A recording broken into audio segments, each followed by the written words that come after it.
Have you courage at hand to abandon the land for a life of adventure and gold? Then strap on your sword and climb aboard for riches and glory untold. Both monster great and treasure await in the ocean's uncharted frontier. This vessel is home, the ocean we roam, towards prosperous waters we steer.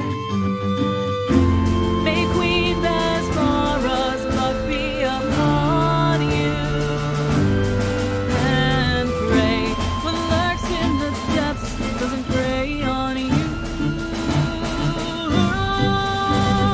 Let loose the sail, whole crew beside you, the beckoning wail of the wind will guide you.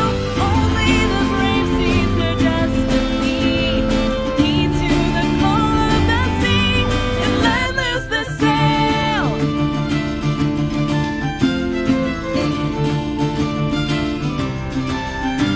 Take command of your fear as we draw ever near to a Bendigo stormy domain. Its sad power galore comes to those who restore the shards of the hurricane. Keep a weather eye and the powder dry as the endless storm rages round. The tempest endure and sail on secure where the winds of fortune abound. If the enemy's colors should come into sight, all hands on deck, prepare our cannons for the fight. Let loose the sail, the whole crew beside you, the beckoning wail of the wind will guide you. Only the brave seize their destiny, heed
All right, and we are live. All right, so let's see where we left off. You guys have masterfully outdone the slaving vessel and rendering it to a broken state. After boarding the vessel, you killed quite a few of its crew, including its captain, and spent the next few minutes kind of interrogating what was left of the captain, along with I think, one surviving sailor, and going down to the very belly of the ship. You found about a dozen or so. Um, uh, Shackled individuals that you rescued and made free once more. Most of them, curiously, being halflings, which is kind of interesting. One of which, let's see, what was his name? Uh, one of which, oh, I had it right here. What was that guy's name? Uh, uh, Oh, which character? I'm so sorry. I can help you. Philic. Philic. Yes. Philic the Halfling, he seemed to be kind of the de facto spokesperson of the recently freed individuals from the belly of this slaving vessel. Kind of spoke with him for a bit, and now you find yourselves kind of in the aftermath of the battle. You still have one alive sailor, so you can do with him as you please, as well as about a dozen freed slaves that are more than happy to aid you on your vessel, at least until the next port. Having few other options at the moment, frankly. And yeah, what would you like to do? Well, let's see. How far out are we from Quent? So you guys are about 30 miles or so from Quent. So if you were to raise anchor and sail away just in your one ship, the Clenched Fist, you could make it before the end of the day, before sunrise or sunset. With the other ship in tow at its damaged condition, it'll take you until tomorrow morning or so to make it to Quent. What are we Gotcha. going to do with this other ship? Ella kind of asks to the crowd That. or to the crew. Ooh, that's a great question, Alec. Can we? Do you think it would be wise to take it into port? We could try and sell the ship, or we could use it for extra parts, or is it better that we just leave it be? I say we have two options here. One, we sell the fucker, or two, we fix it up and take it and sell the one we have right now. As far as I can tell, they're pretty similar as far as like how well they're built and all. Ours is a little bit quicker, but theirs is a little bit more sturdy, a little bit more defensive. I don't know. I didn't feel like the mobility was all that important last fight, but honestly, I'd rather go for some offensive capabilities than defensive.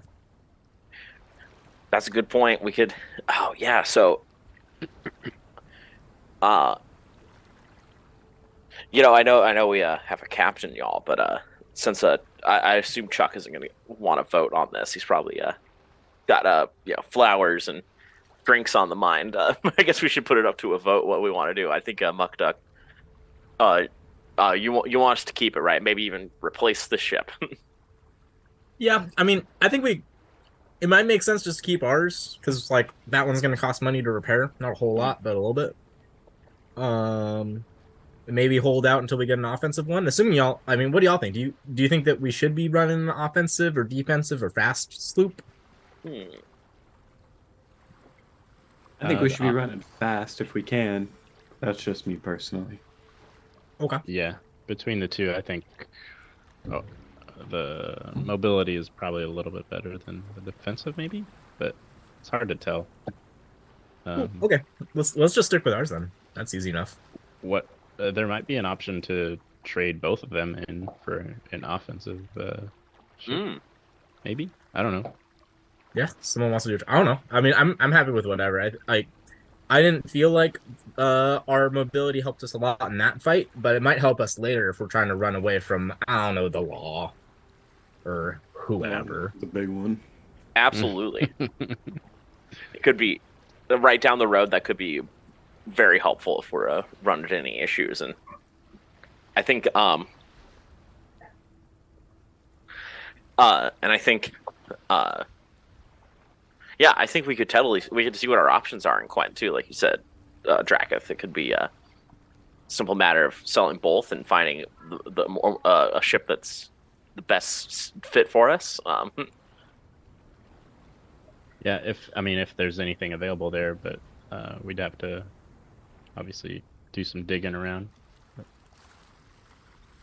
Yeah, sounds good to me. What's the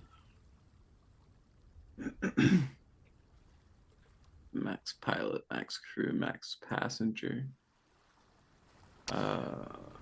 If you want to take a closer look at some of the stats of the ship, you can certainly do that. Now that you're out of combat and have plenty of time to look over the vessel, you can kind of get a better idea about what's the name of this ship? The White Swallow is capable of. We might need the White Swallow, and if we want to get all these people to Quent anyway. That's a good point. Because of max passenger or max crew and stuff. So you can fill for like short voyages like that. You can kind of pack in like sardines if you so choose. Obviously, if you want to sell the ship, you'll have to tow that alongside or captain it. Yeah, I say we put we take both of their cannons. We can fix up that broken one. Mm-hmm. Put the good one on the bow, put the bad one on the stern. Me and Algar can work on fixing that stern one up. And then yeah. If we come across any danger along the way, we just cut the line and use our ship. Do you think the line and use it as bait? That's That's a not a good bad idea. idea. Decoy ship. Decoy ship. Do we do y'all think that we might run into any trouble with whoever if we show up to port with a ship that isn't ours? Do you think anyone's going to ask any questions in Quent, or is it kind of a town that won't bat an eye that we're bringing in a ship that That's a good We question. should definitely put down those sails. Yeah, I think those Yeah. sails are definitely an expense that either need to be kept on our ship in case we needed to disguise ourselves, or as a very desperate last, sails, repair sails. I guess, Marshall, are we able to run a society check regarding the reputation of Quent and if we could pawn a slaver boat there? Oh, my girl Tessa, she runs that. Right, So does she give a fuck? I would like to say You're- Tessa don't give no fuck. your girl Tessa. That's right. We have heard nothing of this girl Tessa.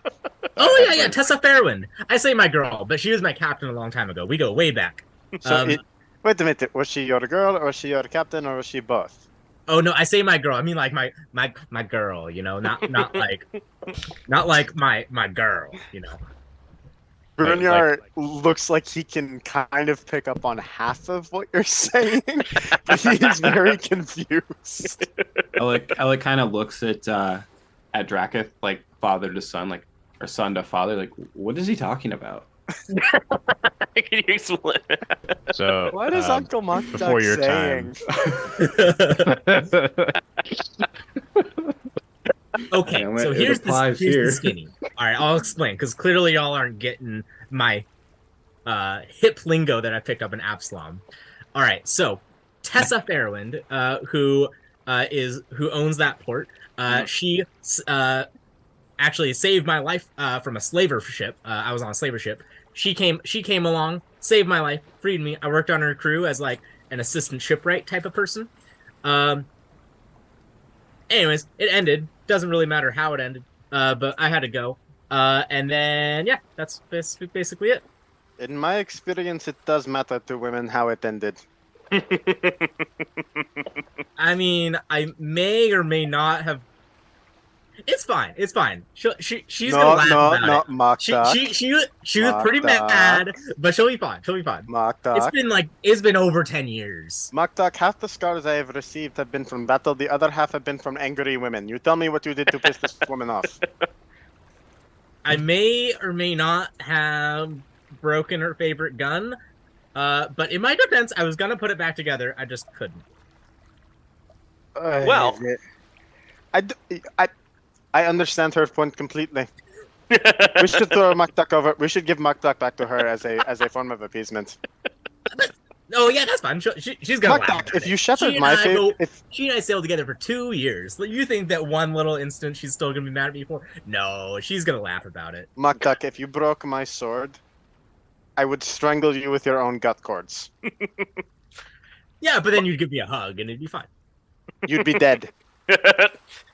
Listen, Muck Duck, you can shatter Brynjar's shield anytime, but you go for that sword, there's gonna be issues. It is literally in the name, Shattered Shield. I can recover from a shattered shield. I cannot shatter from a shattered sword. Shattered sword means something else entirely, and Brynjar's Shattered Shield does not have a shattered sword. Well, I haven't died yet, so I'll take my chances. I do not like that yes and what it holds. It forebodes for us as your companions, because Oh, no, unfortunately, we go way back. She's gonna love me. okay. Plan A, we do whatever Makdak does. Yes. Plan B, we run like hell. Plan C, I try to use diplomacy to get us out of this. I think we should just get in and out. You know what I'm Actually, saying? no. Diplomacy is Plan B, and then we run as Plan C.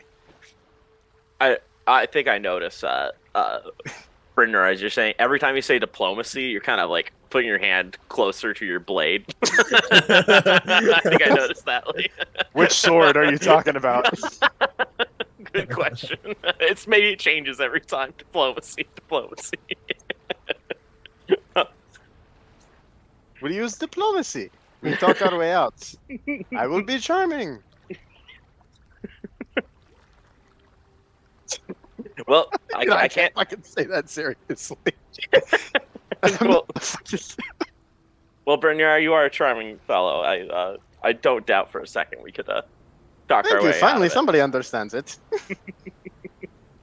I But, look at Draketh pointedly. I'm charming. I don't care. I'm with Dracus though on getting in and out as quick as we can on Quent. I think we want to get to Vidrian right before as quick as we can, so we can find more information out about. Well, we got like 3 things to find out. We got our tattoo, more about the tattoos, more about the. Oh right, the tattoo. Oh, no, my tattoos. I needed to get them touched up, and in Quent we might find a yes. That's exactly right. But we're gonna stop at the bar, right? I mean, why wouldn't we? I'll stay with the ship. It's okay. You guys can go. I do not know if there is much else for me in Quent. The weapons that are all made with bog iron, not I'll very make sure- good. I'll make sure Draketh doesn't do anything outlandish. Of course you are.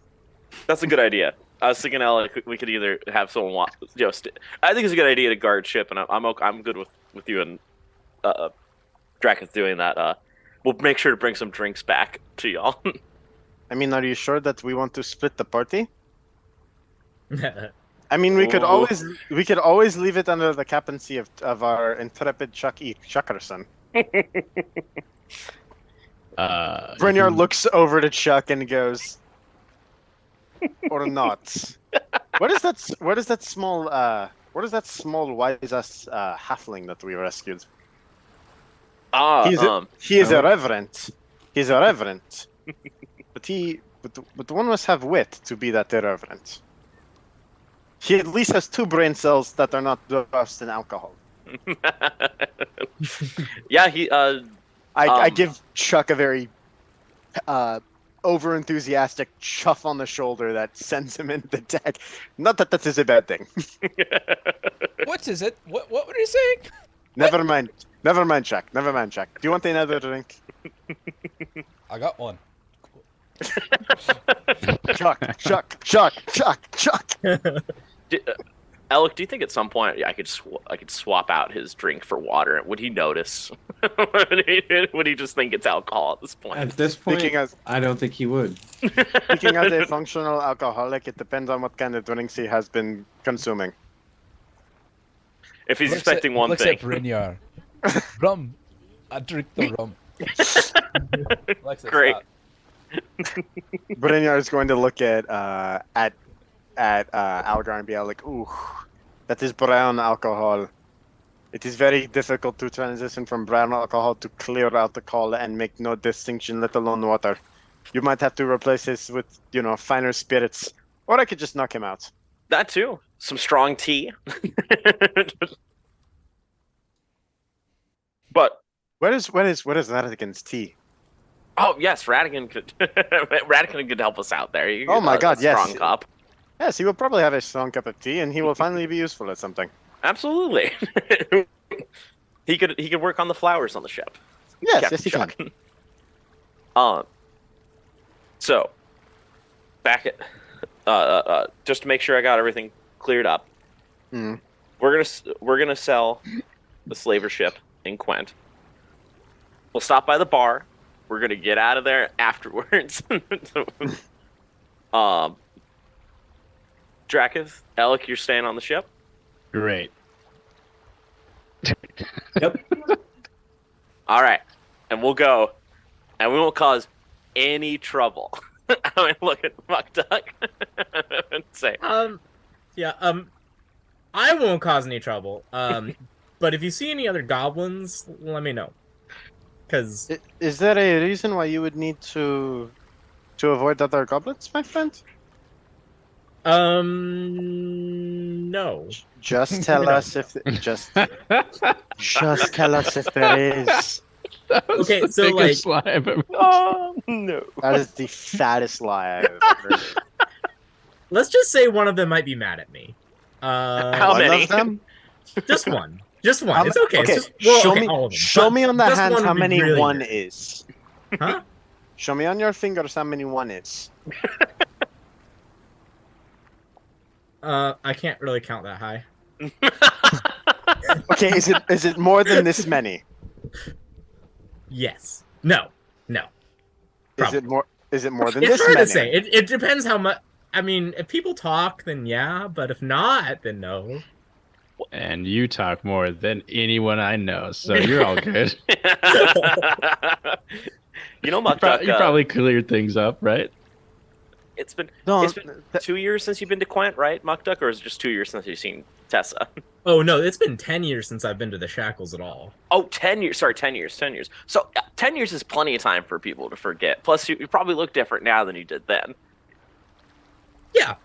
Yeah. Elgar, Just have you just ever let me know heard of- so you see Goblin, okay? Have you ever heard of something called a blood feud?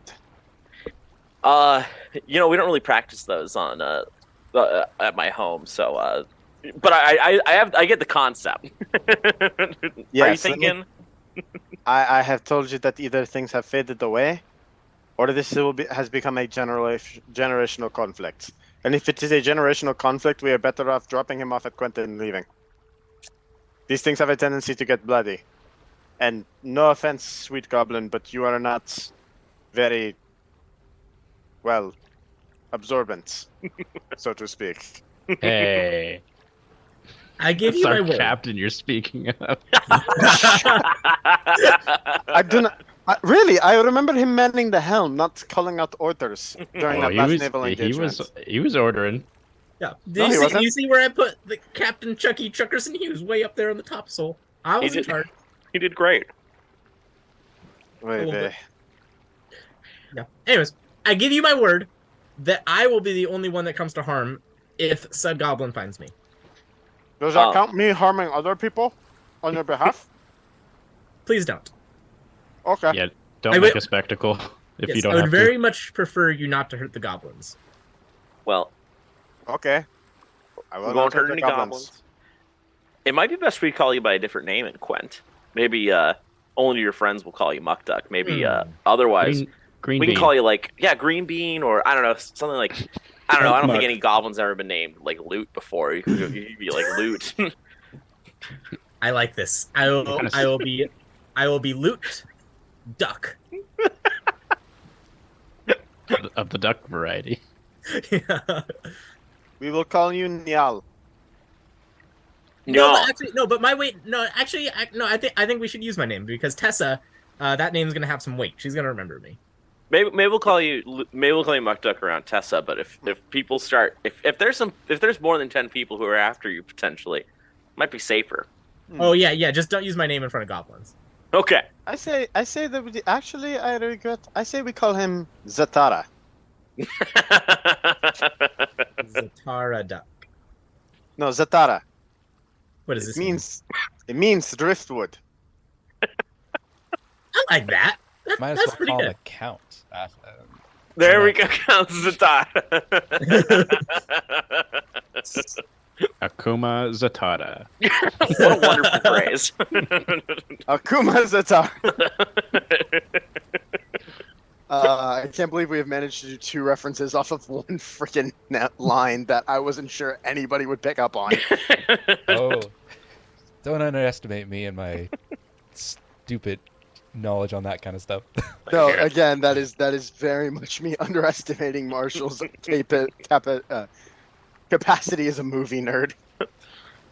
I just saw that the other day too. Like literally. Oh, We're talking about the Count of Monte Cristo, by the way. Mm-hmm, mm-hmm. yeah, one of Great the movie. greatest film adaptations of the Count of Monte Cristo. Great film. Fantastic. Young Henry Cavill, come on. Oh yeah, but Anyway, to go back to a question that I think was posed by Dracket, if you want to roll a society check and kind of figure out how Quent might react to the taking in of various ships, you can do that. Do I get a circumstance bonus for having spent time in Quent? You do, as does Dracket. Can I roll society check too without a bonus? Because I've never been to Quent. Yeah. Anyone that wants to. I'll give it a go. I don't think I have any proficiency. Yeah, I definitely don't have any proficiencies in society. We live in a society. Oh, not bad. I'll Hey. take that. All right, so Brynjard, Dracket, and Muck Duck all know that Quent, though it is certainly usually considered the most civilized of the pirate havens within the Shackles, it's not without its buccaneers. And so long as you aren't above paying the tariff tax coming into the Quent harbor, they usually won't think twice about a ill-gotten booty or ill-gotten vessels. So long as it goes into the local economy, they don't really care too much. As long as they don't stab too much while in Quent, they usually don't bat much of an eye to that sort of thing, as long as they get their fair share.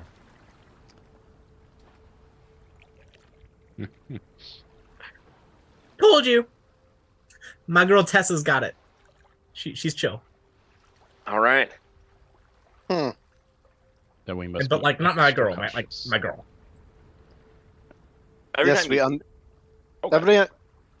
Go ahead, Algar. No, sorry, you go ahead. Every time you say that, it is a little, it casts a little bit more doubt upon the nature of your relationship with this woman. That sucks. I'm having the opposite effect because the minute you said, like, I'm down with the lingo, I'm like, Algar's got to know all this stuff, so he's jotting this down in a journal every time you write down my girl. I'm like, girl ? Girl spelt differently ? Meaning. Brynjar is a little concerned with the connotations of what girl as opposed to woman could mean. Oh. But then again, he also takes into account that the goblin is very small and that Brynjar has a tendency to take things literally. It's more like a girl thing, like like Muck Duck, you said a girl, right? I do not understand this girl talk, but perhaps Muck Duck is more adept at this girl talk than I am. Well, yeah. See, like a girl is like a wench, but like friendly. Jot this down. Wench, Dracula's but gonna- friendly. Dracula's gonna lower Algar's journal. I'm gonna whisper to him and be like, "This is good information."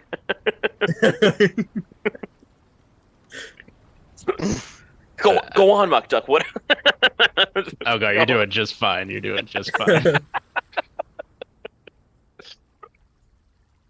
See, now a wench is a girl on a ship, but a girl is a girl. No. You do not bring women on ships. What is wrong with you? Yeah, but if you do, they're You a spend wench. time on sea. I mean, ever heard of Besmera? Who is this? She'll put you in your place. Don't worry. Yeah. Hear that? Get him. I have not heard of who? What? That's my god, Bismara. She's the queen of pirates, the goddess of pirates. Oh, well, that's nice. My god is Gorum, our lord in iron.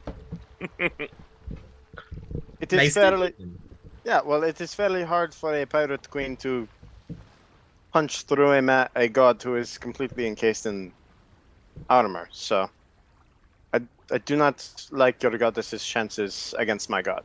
So Yeah, but she's got like hurricanes and shit on her side. At You know, that, y'all- you could almost hear a crack of lightning off in the distance. You kind of turn, and you're like, "Did I just hear that?" Did Oh, anybody questioning. else hear Thor fart? We should probably get going. Agreed, Alec. Oh please, Lady Bismara, do not smite me. Only smite Brynjar. He is the one that said the things we did not. Brynjar is going to pick up the goblin and hold him over his head. Okay, don't smite either of us. Neither of us deserve smiting, please. To Quent, and I'll I don't have a drink, actually. Never mind. I can't raise a drink to that, but to Quent. To Quent.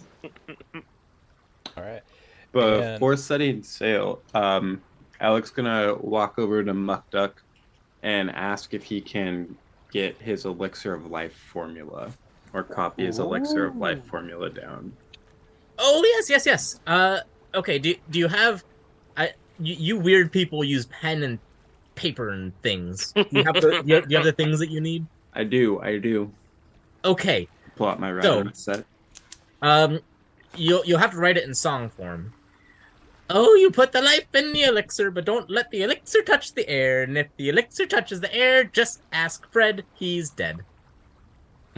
And that's how you make an elixir of life. Okay. Awesome. Thank you. Writing it down, Alex just kind of chuckled to himself, like, "Can you say that one more time, just so I can hear it?" Yes, you put the life in the elixir, but you don't let the life touch the air, because if it touches the air, you ask Fred, and he's dead. Kind of saying "dead" with a point. Alec just, "Thank you so much." So this is his formula book. Would you like to know any other elixirs? No, not currently. Oh, okay. Well, This is the only one I wanted to know right now. Cool. Thank you. Muck Duck's gonna start, like, I don't know, working on rigging or patching something and just singing along all 52 of the formulas he knows. So he's just gonna be singing his formula songs the entire time. 52 like- verses. Yeah, there's 52 verses, and he'll just be singing the entire trip there. Alec's gonna be taking note. Dracula is going to be always facing the wind. Making sure that lightning does not get any closer. Brynjar is going to take a seat and sharpen his sword. Okay. All right, so continuing on your journey, kind of keeping an eye on the white sparrow behind you and kind of ensuring that it's within distance of your primary ship, the Clenched Fist. It takes about another day or so to make your way towards Quent, at which point you finally see it on the edge of the largest island of the Shackles, Montaku Isle. As you draw closer, you can already begin to kind of hear and smell some of the sights and smells of the. Let me make sure you guys. Yeah, sight and sounds of the nearby town. There we are, and you kind of recall some of the what is kind of some of the highlights of Quent. Certainly, it is the most civilized of the various pirate havens, but one thing that kind of comes to mind and you recall probably from a storyteller or a fellow sailor passing by is a couple of the locations it's known for. The Barnacle, for example, being one of the more favored taverns of Quent, situated. Actually, let me bring you all over so you guys can see the map. And I'm realizing now you guys can only see a black screen. Let me make that change. Yeah, As we get closer and closer, much better. Dracus's hat gets lower and lower. Oh, Oh.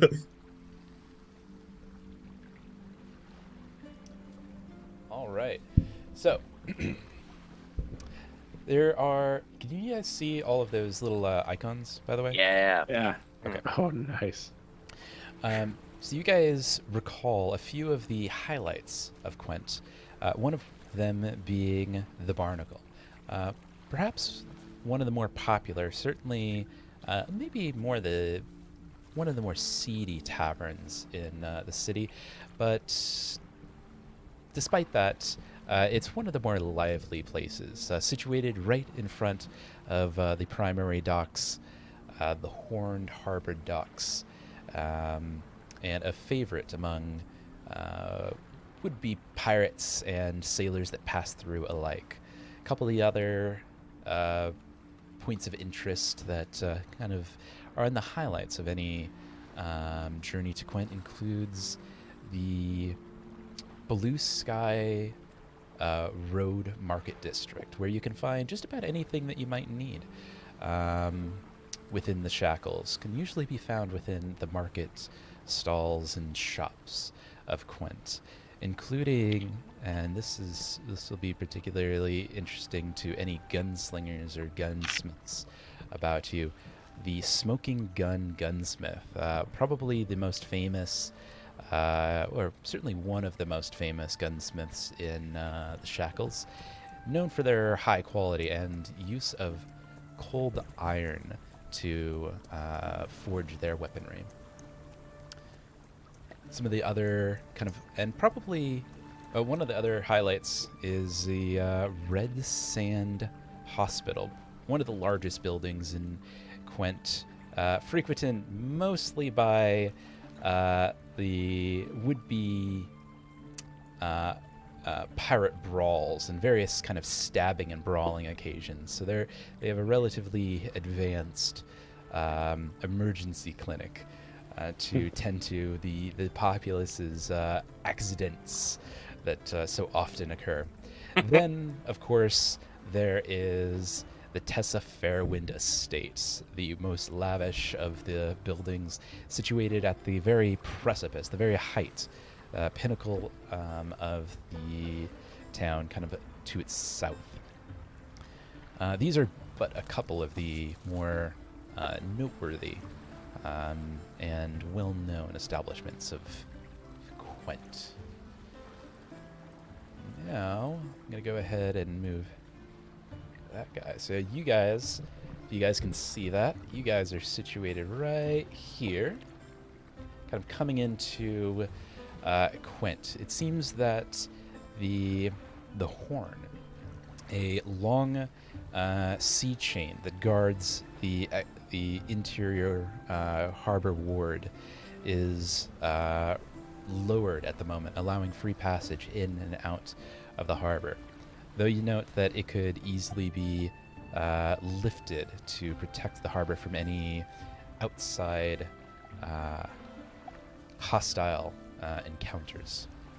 Though that certainly is lacking at the south docks to the south of the city. What would you like to do? We should dock to the south. Never, ever, ever dock somewhere that you can get locked in. Well, you don't expect us to get in trouble, do you, Muck Duck? No. To the south it is. All right. Go ahead and move your token to the south then. Oh, that's right. Nice. Oh, south docks are down here. Oh, I see. Excuse me, sorry.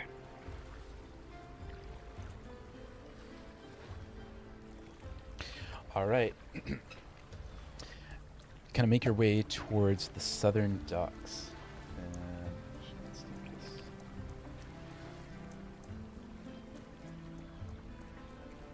Making your way to the southern docks, you notice that it seems to be mostly comprised of import and exports. Quite a few storage houses and kind of more industrial type buildings lie around. Though that's not surprising, knowing that just on the other side of Quent's walls lies the market ward, or the primary market district of the city. As you make your way to one of the various open docks, you notice and kind of begin to assemble your crew and kind of get together. You notice a couple of curious eyes kind of on you, especially on the White Swallow and its yellow sails. Do you want to do anything? Hey, let's put those sails down. Yeah, 100%. I'm gonna jump on like the bow or something and be like, "Don't worry, we killed the slavers. They're all dead by our hands. You're welcome."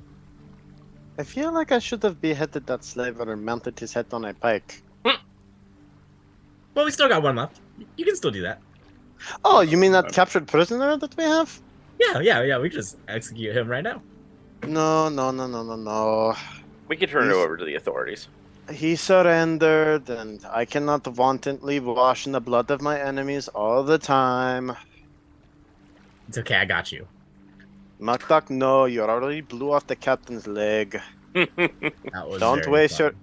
Don't waste your ammunition. I assure that he died a slow and painful death.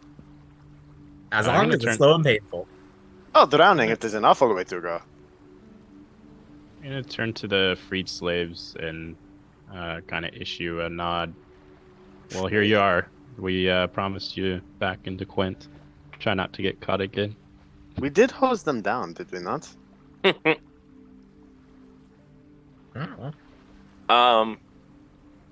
Presumably will- you made them comfortable. Okay, cool, yeah. Okay. I was like, wait, we washed them off, right? Like, we're not sending them back caked in feces, right? We're not monsters, right?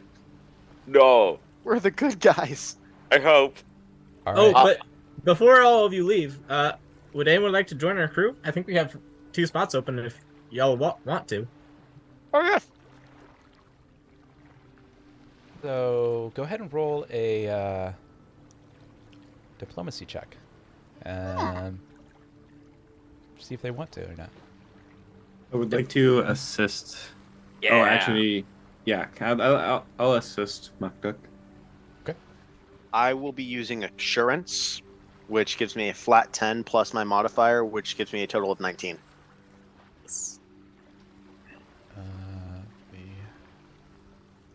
Do we get circumstance bonuses for murdering the shit out of their captors and freeing them? So, Brynjar, that's only on your proficiency, not your assurance. Only grants you a plus 10 plus your proficiency bonus, not your charisma base stat. So that would be a plus 6, so 16 for you for assurance. Oh, okay. Cool.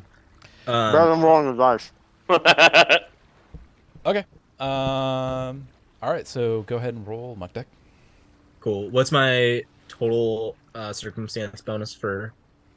Well, it sounds like Elk. Brynjar. He's gonna roll on his own. Elk's and not helping me, assist. so- And Alex helping. Alec, what is your proficiency in diplomacy?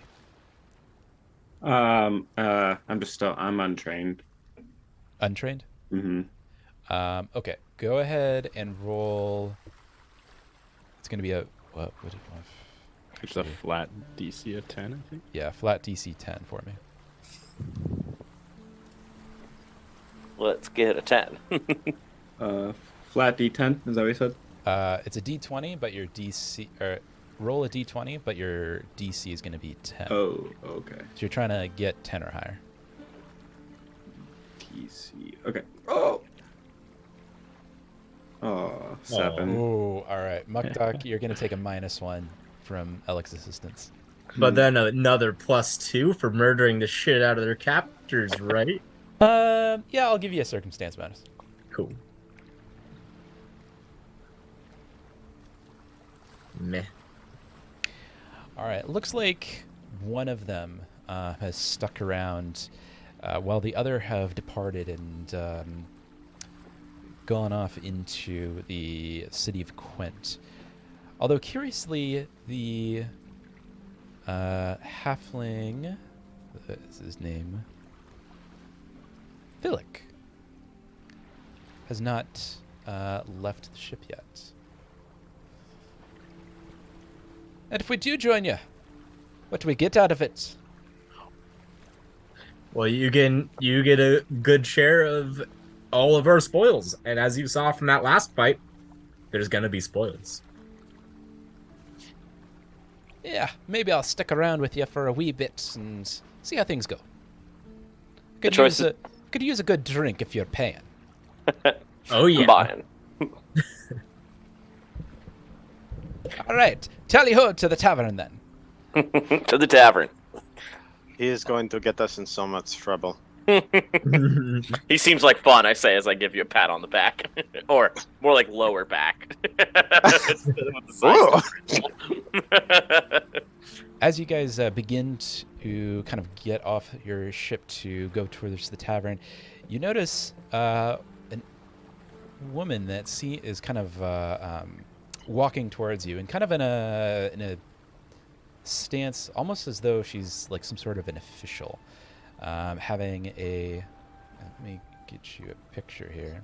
Oh shit, where's Radigan? Let me. Oh, let's do this. There you go. You can see that. She seems to be some sort of an official, having a booklet in her hand with the official markings of Quent and its city. And what are you bringing into our fair city, may I ask? Who be your Cargo. captain? Oh shit. Mukduk looks around. Alex, our captain. We are sailing under the command of Captain Shaki Chakerson of the Clenched Fist. Oh, As for our cargo, we are bringing the spoils of a salvaged ship, as well as general assorted cargo and crew. What be your value of your ship and your cargo? Must be paying the taxes, you know. Even here in Pirates Haven, we all pay our taxes. That is something of a paradox, is it not? Do you think No, that these, wait, not paradox. Contradiction, is it not? Do you think that these roads pave themselves? I did not know that sailors need that required roads. We, in Quent, prefer things a bit tidier than some of the other cities in the Shackles. Comfort breeds, what is it? Comfort breeds a certain level of degradation, I have found. I'm going to kind of fold my hands behind my back and to the rest of the crew who are behind me kind of gesture with my fingers like, fucking move. Well,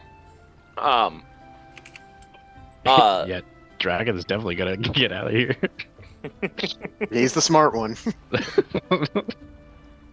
what would the I'll just kind of speak up to her and be like, what would the cost be, madam? I'm unfamiliar in the terms of the economics of this. That'd be depending on your cargo, of course. It is your value, percentage of it, to be more precise. Here in Quent, we charge a modest 2% on said cargo.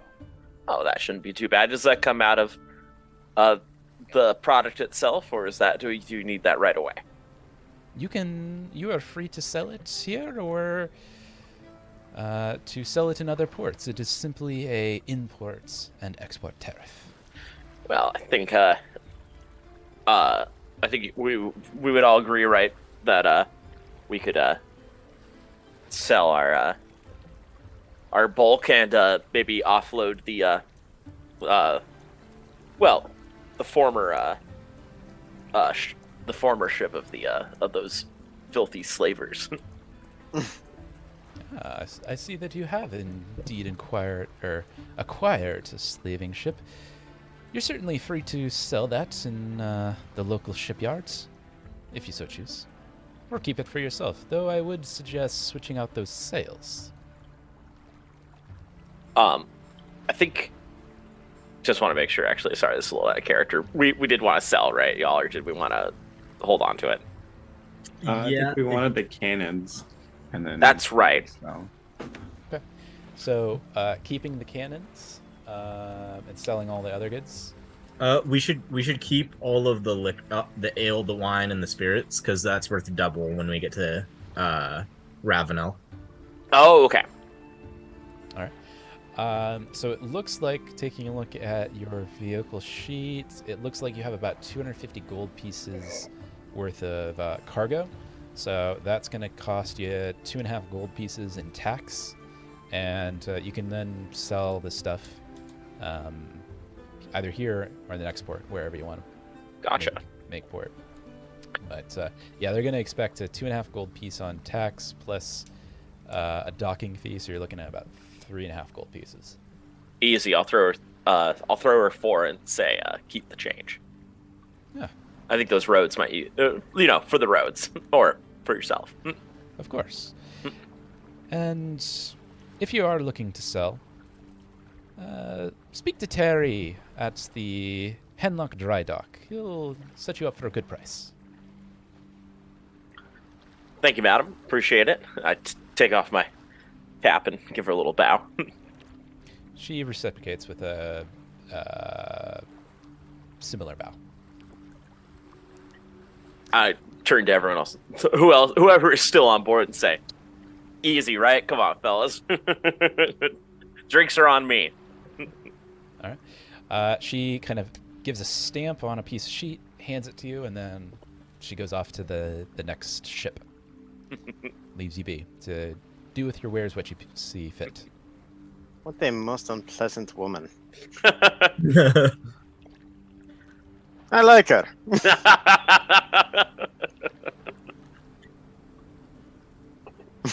So it looks like the armor and the weapons are the only thing that we have in our cargo right now that isn't worth twice as much in Ravenel. Then would it not just be prudent to hand the weapons out amongst the crew? Marshall, that's just like extra bulk weapons, right? Or is that? Yeah. So you could break them out amongst the crew and kind of outfit them with like super basic stuff. It's, Or they're not already equipped with that stuff. the crew, your crew is. The new guys, yeah, you can. They're the new guys. They have enough of their gear. Or they have. Let me rephrase. Like they stole some of the slavers' gear or something like that. Yeah, they're equipped well enough. So we can just sell the armor and weapons bulk. Yeah. Without breaking it up, affecting the crew. Correct. Cool. Yeah, I say we sell that and keep everything else. We could also, even if we do plunder something on the way to Ravenel, there is a function in the game where you can hold like up to double, I think it is, your bulk. You're just really slow. I like that idea. Try to save what is worth double for double. That still lightens our ship a little bit. Put some gold in our pocket. Yeah, I like it. Okay. So yeah, go ahead and take that off of your whatever you want to sell. Take it off of your trade vehicle sheets and add it to the party inventory.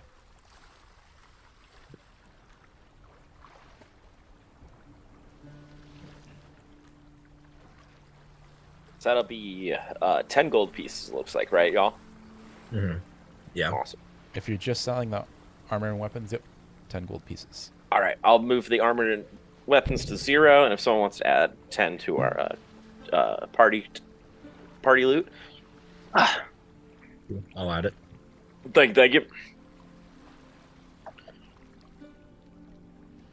All right. So looks like, and your crew kind of took care of taking that off and selling it to the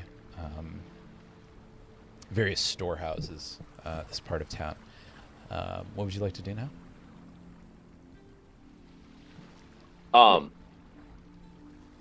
Well, I guess see if we can find a suitable person to sell the ship to. We have got the cannons first, right? Just want to make sure before. Yeah, I think you transferred those over to your new ship already. Okay, cool. After you mentioned it, Alec, I'm like, I don't want to. First, be like, it's sold. Oh wait. Though you do notice one of the cannons that you took off of the White Swallow does require a little bit of TLC. It seems to have been damaged pretty severely in the last fight, and will require some serious repair at port before it's in any kind of usable condition. Is there anything that Muck Duck and I can fix, or is it going to be more?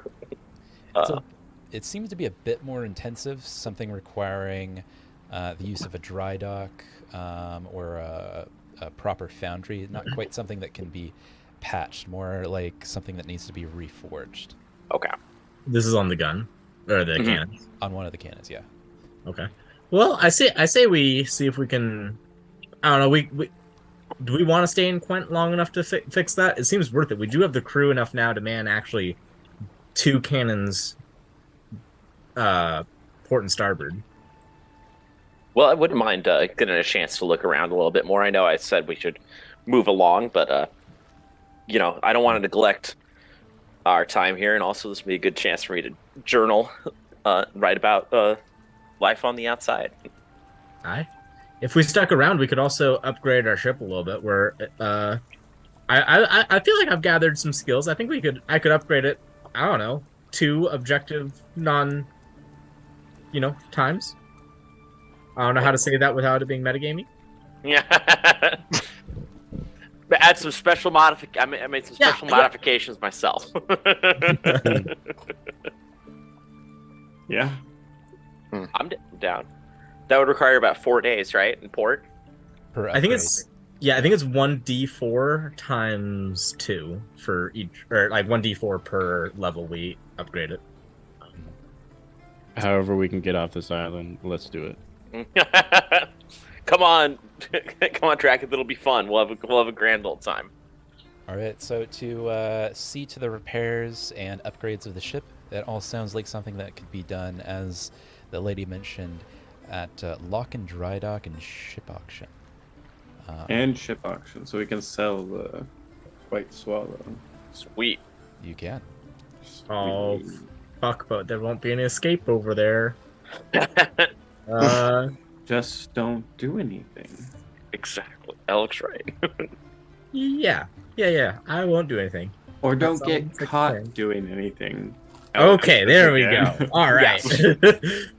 Those are good parameters. Or just don't Do anything. do anything. Attempt your best not to do anything, but if you absolutely cannot resist the urge to do something, try not do endeavor to not get caught while doing something. I will not say any specifics because I know that if I gave you any specifics, you would run me away out of them like a small child. What? All right. So what are you gonna do? I'm gonna go with Algar and get that drink. Yep, I'm buying drinks. I think we're gonna move the ship over to the dry dock. That's right. All right. Us. Go ahead, sir. All right, we'll do the dry dock first. So, taking the ship back out to the water and bringing it back into the harbor ward. There you go.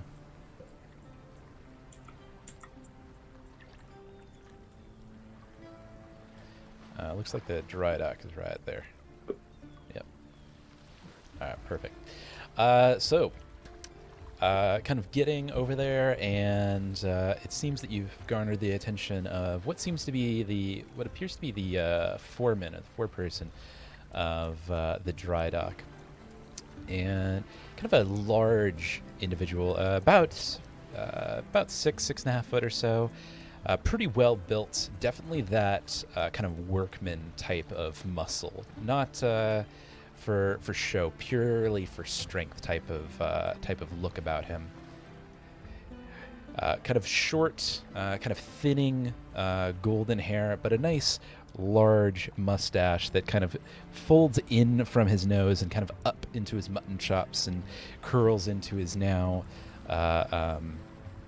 recessed hairline. He seems to be kind of a cheerful sort of mood as he kind of greets you upon docking at his dry dock. And I suppose you be wanting a repair on this ship. Looks like it's been in a wee bit of a scrap. We can do it ourselves though if we can just pay for the dry dock. You just be wanting the dry dock for the next few days then? I mean, unless y'all fix shit up for free. Lads, everything costs the coin. And how much for just the dry dock? Just the dry dock? How long you be needing it for? 2D4 days. I don't know what that means. Well, every time I attempt to repair this, it takes usually on average between 1 and 4 days. So between 1 and 4 days and 2 times, because I'm gonna upgrade this thing twice. I'll roll it. Is it okay if I just roll a 2d4? It's not just yet. There's a little metagaming. Oh, I'm sorry. Yeah. I'll tell you what. I'll give you one of me dry docks for a week. How about that? And if you need a little bit more time, you can come back to me. Sounds perfect. Now, dry dock rental, it's a wee bit more expensive than just them docks. It'll be about a gold piece per day to use it. Done, and I'll throw him a week's worth of gold for him. That'll be 7 gold pieces. No problem. I think we can take that from the party inventory, yeah. Oh, true. You're right. Don't go spending your money, you silly philanthropist. I removed it from the party loot. You did it awesome. All right, taking your gold, he kind of points towards one of the vacant dry docks. That one there, you can have dry dock D. It'll serve you fine for the time being. Thanks, sir. Also, I'm going to assume in the time we got here, we have gotten the prisoner out of our hold and brought him up for some fresh air. And what of this fellow here? Where should we take this this fellow? Are there some authorities in town? Who is he? Slaver. Oh, don't like them slavers around here. Lead him tied up next to the boat. I'll see that the guard comes around and picks up the trash. All right. Thank you, sir.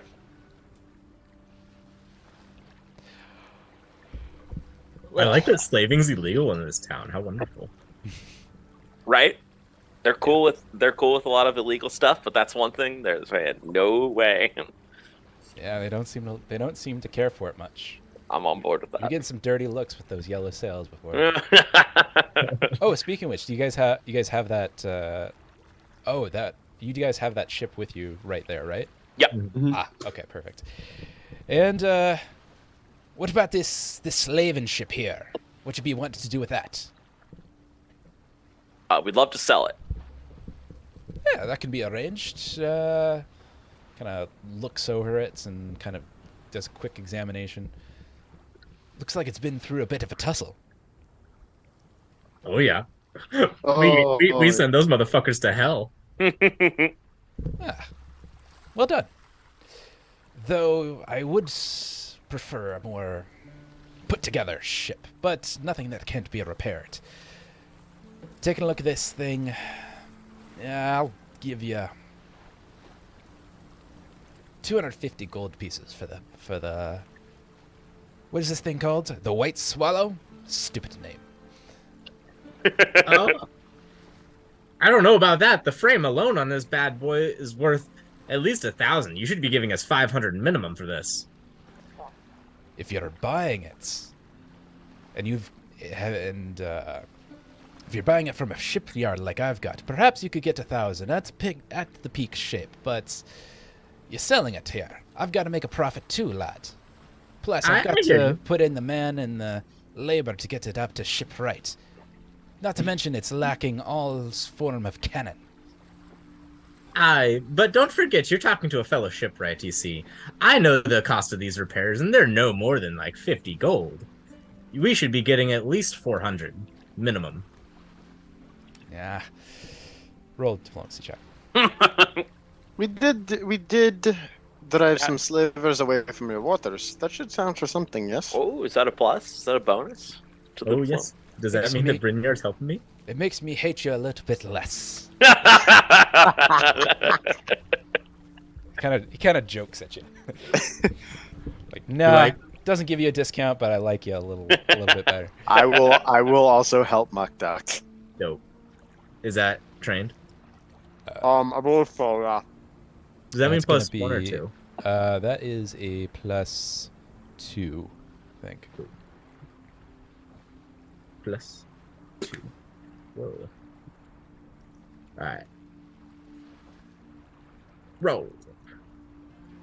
Oh! That's Muckduck, nat Ooh, 20. I want all 1,000 gold, thank you. Well, I could be using a new sloop. Bit low on What's going on, supply, bud? but Alright. I can't give you more than 375 gold. Final offer. 400. Do you want to say Nope. good night to everyone? Good 375. night, guys. Aw. Hi, buddy. Night, Tell Ben. you what, 375, and on top of the dry dock, you give us access to the tools required to repair our cannon.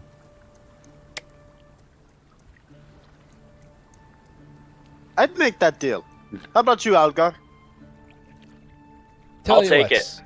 Don't burn anything down, and you've got to deal. Aye. And I'm gonna shake his hand nice and firm. All right. I don't blame you. Damn good deal. All right, so go ahead and add 375 to your party inventory. You now have access to the dry dock for a week and tools needed to make the repairs to the cannon. If we want to roll for the upgrade to the ship, we'll go ahead and do that now. And then the repairs to the cannon, those will take about 2 days or so.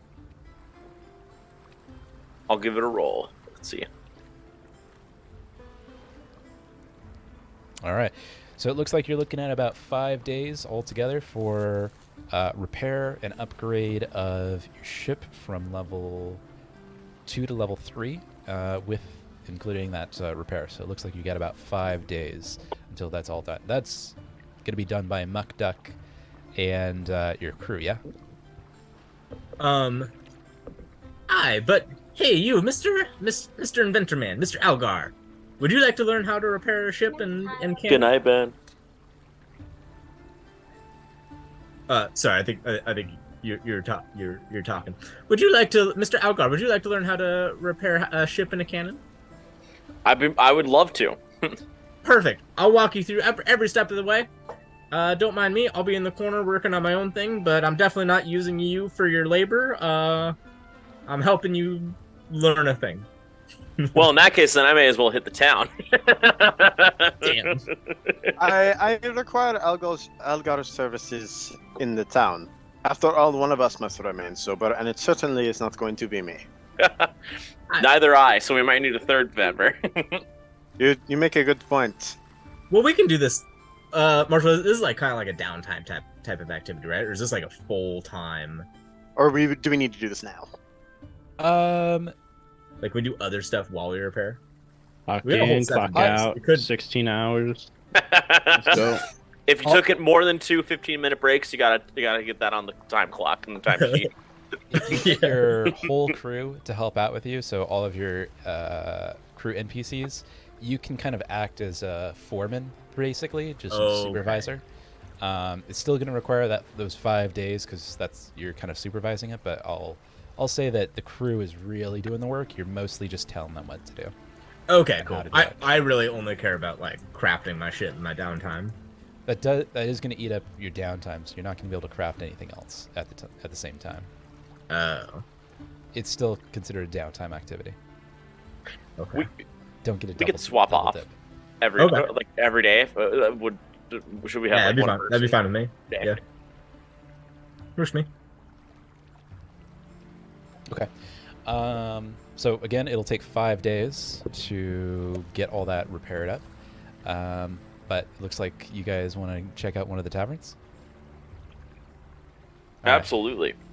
Presumably, you kind of gave some orders to your crew. They're kind of beginning the repairs, and you'll have to check in on them a couple of times a day just to make sure everything's looking the way it needs to. But otherwise, you pretty much have the time to yourself.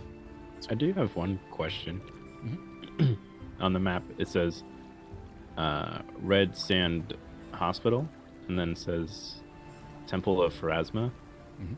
Is there also like a holy temple attached to that, or? If you want to roll a society check, you certainly can to find out a little bit more about it. Maybe passing by towards the tavern, I'll look through it, I guess. I don't know. Perfect. So, kind of the tavern that you recall kind of hearing the most about is that of the Barnacle.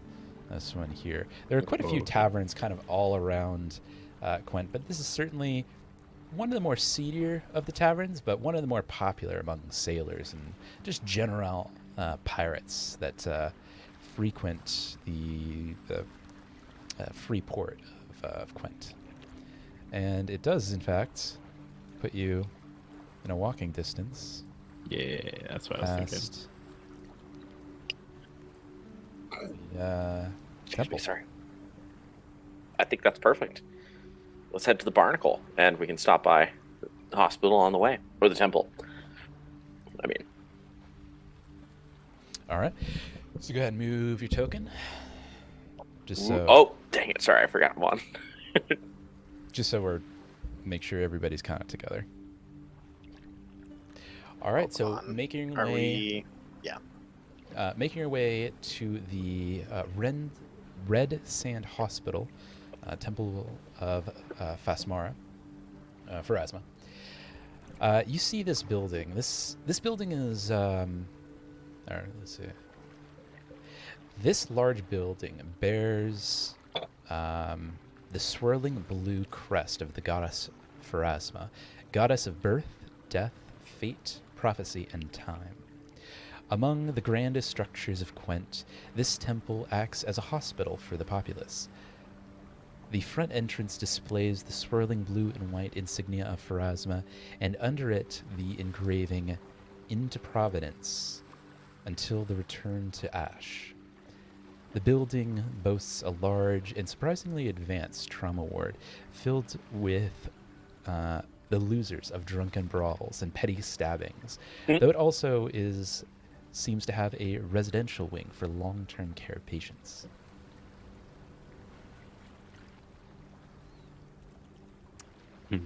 That's about all that you see and notice from the outside.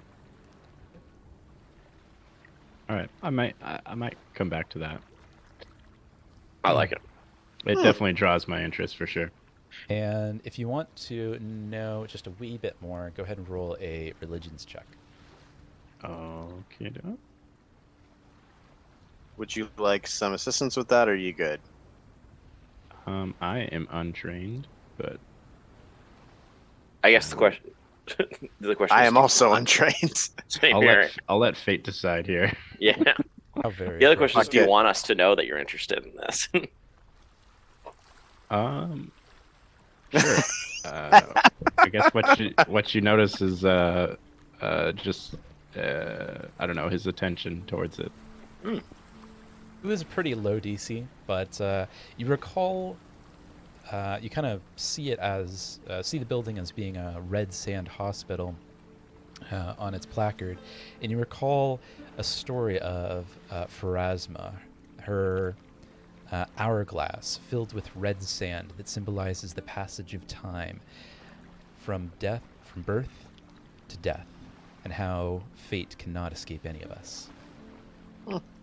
Dang. All right. It is very strange that we have similar stories, but very far away. All right. Yeah. We're not that different after all. I won't hold the party up. But at some They point mentioned during- something about cold iron in this place, yes? Yes, at the smoking gun gunsmith. Perhaps that would be something worth investigating. At a later juncture, of course. Of course, Drinks food, first. women, and wine. Food, women, and wine first. I'll partake in 2 of the 3. Or in Algar's case, just food and wine. Yep, 2 out of 3 ain't bad. I'll take it. Okay. So going towards the tavern first. Keep Sorry, your, dang it. Keep your wits about you, though. Something. Wits.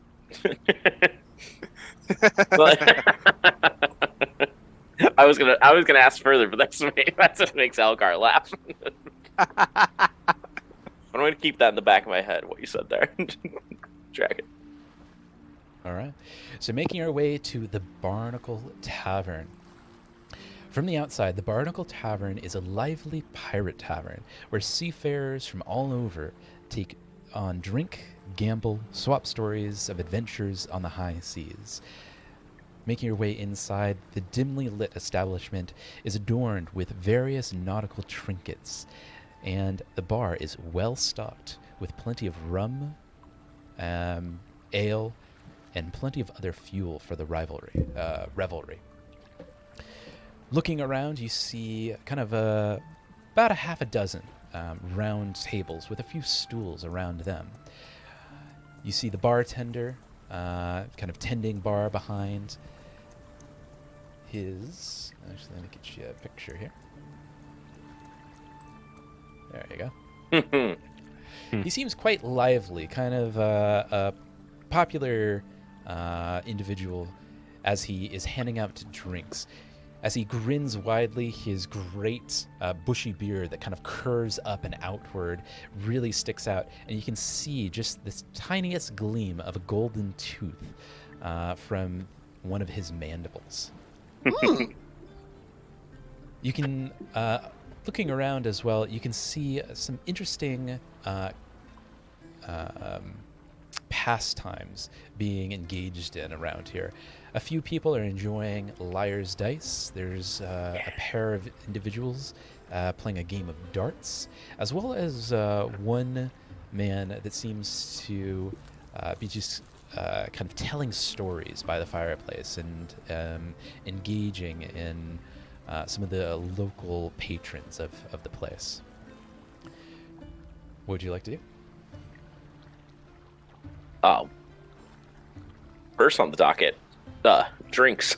I'll go up and what does everyone want? An ale will do just fine. Do not feel that you need to get something exceptional on my behalf. All right, ales all around. A stew for me. A stew. 2 stews. Or was that an extra ale, Alex? Just want to make sure. You're muted. Whoops. That'll be a stew for me. You got it. 2 stews, an ale, and we'll get an ale for Muckduck and myself. So I'll go over and get our order placed. That is if it passes your high standards. Looking around the place, I'll say, it should be okay. Noticing some dust on a table, maybe. It's a little bit grungy. It kind of has that kind of hole in the wall type of feel, but at the same time, you kind of can almost smell what they're cooking in the back room, and it smells like an earthly stew, a combination of the fruits of the forest as well as the sea. And actually, if you want, or anyone wants to, but this is more for Algar, if you want to roll you have a cooking lore check, right? You got it. Go ahead and roll a cooking lore. Hell yeah. Heck yeah. Okay. Dirty 20. All right, so kind of smelling what is in the air. It almost smells like lemon paired with some sort of a fish, perhaps salmon smoked. If you're not, you do believe, maybe on an open fire on a spit, paired with some sort of earthly ingredient, a mushroom perhaps. Perhaps a baby bell mushroom, nice, hearty, full of flavor when prepared properly. It smells a bit like home, really. Oh, well, I'll be getting plenty of that then. I'm gonna turn to the group and say, forget what I said earlier. This place is gonna be great. All right. Heading off. Old Reliable. I'll head off to the bartender after Old Reliable. My notes told me so. All right. The bartender turns to you. Oi, aye. What'd you be liking? Well, good sir. What is that cooking? I think we would like 5 bowls of whatever that delicious lemony scent is, mixed with your fish, and 3 ales, and I think that'll be all for us. Oh, that can be done. Just made a nice wee batch of my white fish stew. It's nice hearty, especially after a cold night like tonight. I feel a little bit of a mist coming through. I always feel it in my bones this time of night. I'll take you on that. I would. I think nothing's better than a good hearty stew, especially of that earthly smell. And is that Baby Bell? Oh, you have a fine nose on you. That be true. And can I interest you in the smoked salmon? Just made it fresh this morning. I would absolutely love it, sir. And in fact, you have a fine nose on you. He kind of goes towards the edge of the counter and grabs kind of a sample of his smoked fish. Taste a wee bit of that and tell me if that's not the best smoked salmon you've ever had. I'll look at it, examine it. Kind of do a little nibble, smell it, and then just gulp, engulf the rest. Oh, while it's not quite as good as Mama's cooking her smoked salmon, it's pretty damn close. It kind of brings you back to childhood memories of smoking with grandma and grandpa, kind of swinging back and forth on their rocking chairs as the smoky air is just filled and kind of brushed over you. It's a very homely feeling you have. Everything you said, I'm going to relay to him. That is, yes, this feels like, it tastes like home. Oh, I'm so sorely glad been- that you like it, lads. What be your name? Algar Beckett. And yours, sir? Duncan. Name's Duncan. Duncan. It's a pleasure to meet such a fine chef as yourself. Oh, I ain't no chef. Fine, I'm a decent cook, though. With a hat like that, I'd say you're a chef. Am I right? I am, sir. I'll take the hat off and give him a little bow and say, if I'll be in town for a few days. If you need help, I would be more than happy to spend a day or two helping behind the counter if you need any. If you need an extra hand. Let's roll diplomacy.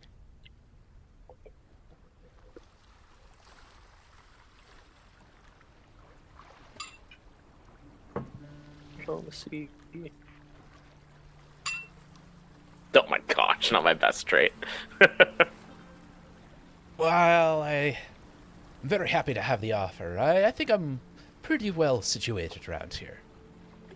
Do my best cooking in the morning, best brewing in the evening, if you know what I mean. Fair enough, good sir. Fair enough. Perhaps one of these nights you'd care to tell me your recipe for your stew. But if you're unwilling to share, of course, that is understandable. Not every chef is willing to give away their secrets. Perhaps. If you give me a few recipes, perhaps I can reciprocate. We'll have to swap stories one of these nights. Oh, sounds like a good plan, lad. Well, let me get those food and drink for you. What's the damage? You said, what was it? 5 stews, 5 ales? You got it. All right. And bit of smoked salmon for each of you. Each Absolutely. of you and your friends. Everyone should have some, yes. All right. That'd be gold piece for all that. Done. I'll give an extra gold piece and say, for anything that you need. For the storeroom or for yourself. Oh, thank you, lad. Every good chef should have a little extra something to work with. All right. So, kind of gathering together the 5 ales and 5 stews, you kind of bring that over to one of your tables to your fellow compatriots.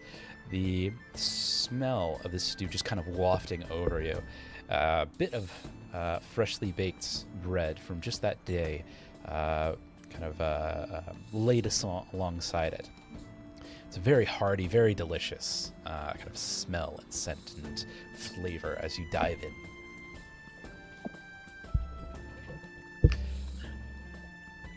All right. And oh, I forgot. No, he's gonna stay for the ship. He'll be all right. It's gonna be all right. Yeah, he'll be all right. All right. So now that you're kind of diving into your ale and your stew, you can kind of hear a little bit of more lively music being tuned. One of the storytellers is kind of one of the listeners of this storyteller to one side of the room begins to kind of play a harp or play a lyre alongside the telling of kind of this older kind of grumpkin looking individual that seems to be content warming himself by the fire as he enraptures those around him, whether they want to listen to his tales or not. On the other side of the bar lies a table that seems to be filled with players of the liar's dice, while on the opposite end of the bar is two individuals enjoying a game of darts. Would you care to interact with them, or kind of continue on your own and speak with only each other? I'm going to grab my journal and go sit by the storyteller and just kind of jot down what I hear. Same. Oh, say awesome. All right. I'm going to go gwenching. Yes. Anyone else? I like to Uh, listen I'm- to this storyteller. Muck Duck is gonna look for the biggest table of like sailors, definitely like people that are obviously sailors.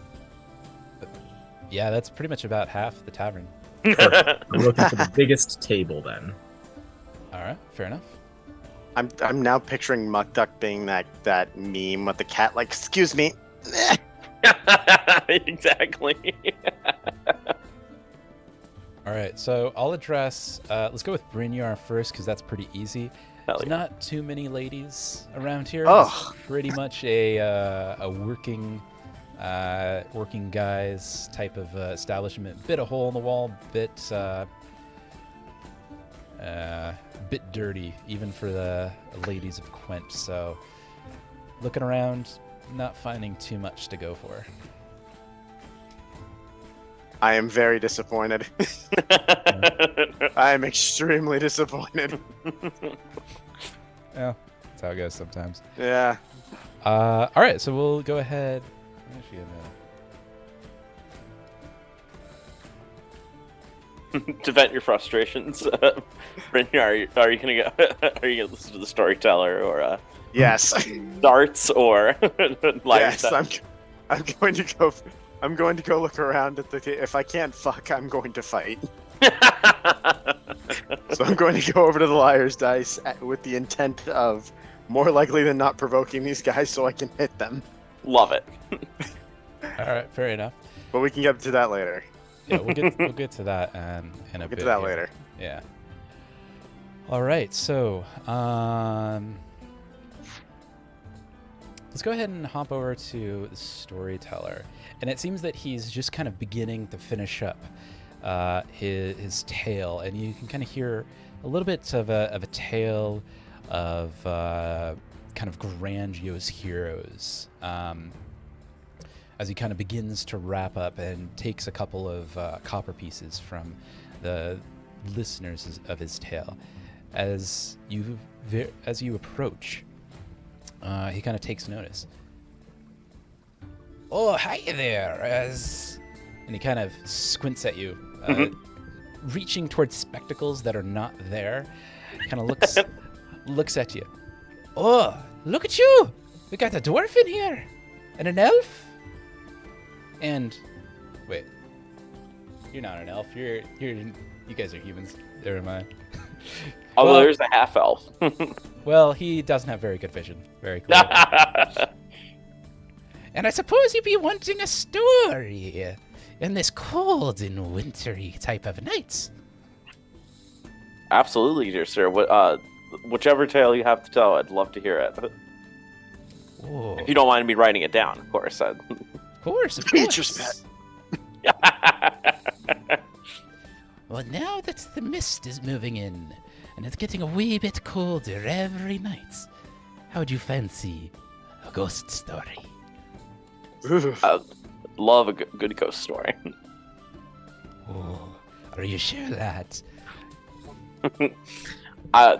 My wife in particular loves them. I shall love to give this to her.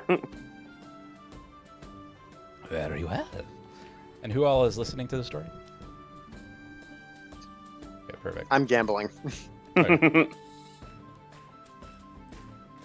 Yeah, I'm with whatever the largest table in the room is. Fair enough. All right, go ahead and...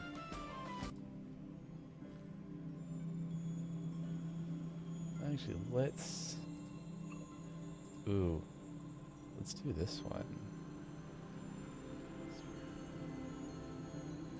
I haven't tried this soundtrack yet. Let's do this one.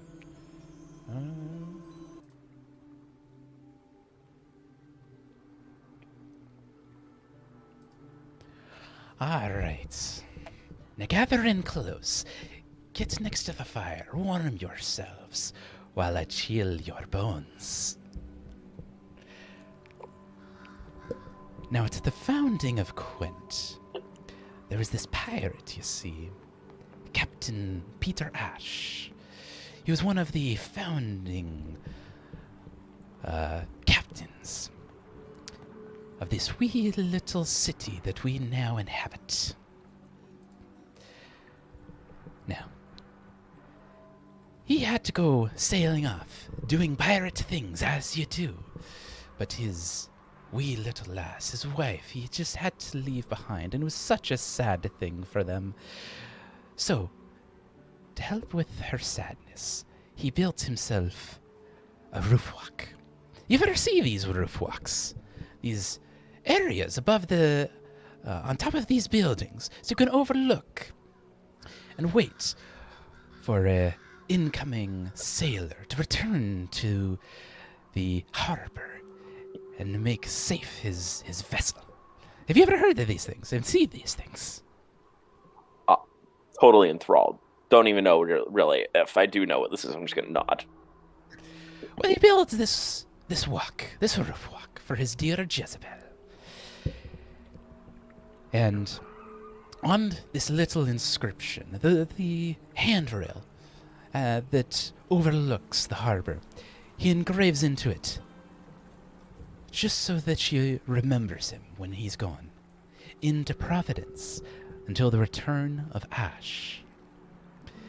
Well, she waits, and she looks over the walk, every sunrise and every sunset, for nigh on months. But her dear captain never returns. One evening, as she's looking over, as the sun is beginning to set, a devastating fire breaks out. And unfortunately, the entire building begins to take flame. She wails and hollers, hoping for aid, hoping for her dear Captain Ash to return and save her. But he never does. She dies tragically. And from those ashes, you can sometimes hear the wails as she is consumed by those flames. Now, most around here would just call that a simple ghost story. But the interesting thing here is, sometime later, they built that, and he kind of gestures kind of in the back towards the inner portions of the of Quent. They built that hospital there, right on the ashes, clear it away. And sometimes, on nights like tonight, and a bit misty, a bit cold, it is said that you can even hear her screams in the night, shadows walking to and from. They call them the Phase Walkers. Now, all this taken together is not something to fear for brave lads like yourselves, would you agree? Nodding again. Kind of actually legitimately scared. Want to deal with a phase walker? But here's the thing that I left out. At about this type of night, like the one that we're in now, sometimes people go missing. Just like that dear Captain Ash, never to return. Jezebel, looking for her long-lost love, and lacking it, consuming the flesh of others around here. Now, if you were to talk to some of the people around here, they'd say, aye, people do go missing here and there, but they would consider it nothing, just a bad fight. and disposing of the body. But you and I, we know better now, don't we? We know that it is Jezebel. She lurks the corners, the alleyways, dark and damp. She goes through and takes what she likes, leaving nothing behind. So, when you're going back to your little homes tonight, and you feel a tingle in the back of your neck, and you turn around to see no one there. Oh, there's somebody there. Jezebel, she be watching you. So you think that you don't live in a ghost story? Well, that'd be the wrong answer, boy.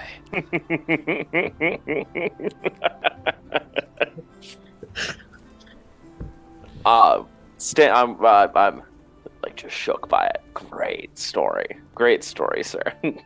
Can I ask you one question? Oh, you can, lad. Did Captain Ash ever return to these lands? Nay, he never did. No one knows what became of Captain Ash, but he never came back. Leaving Jezebel always wanting for her wee Captain Lad. It's a sad thing, isn't it? It is, yeah.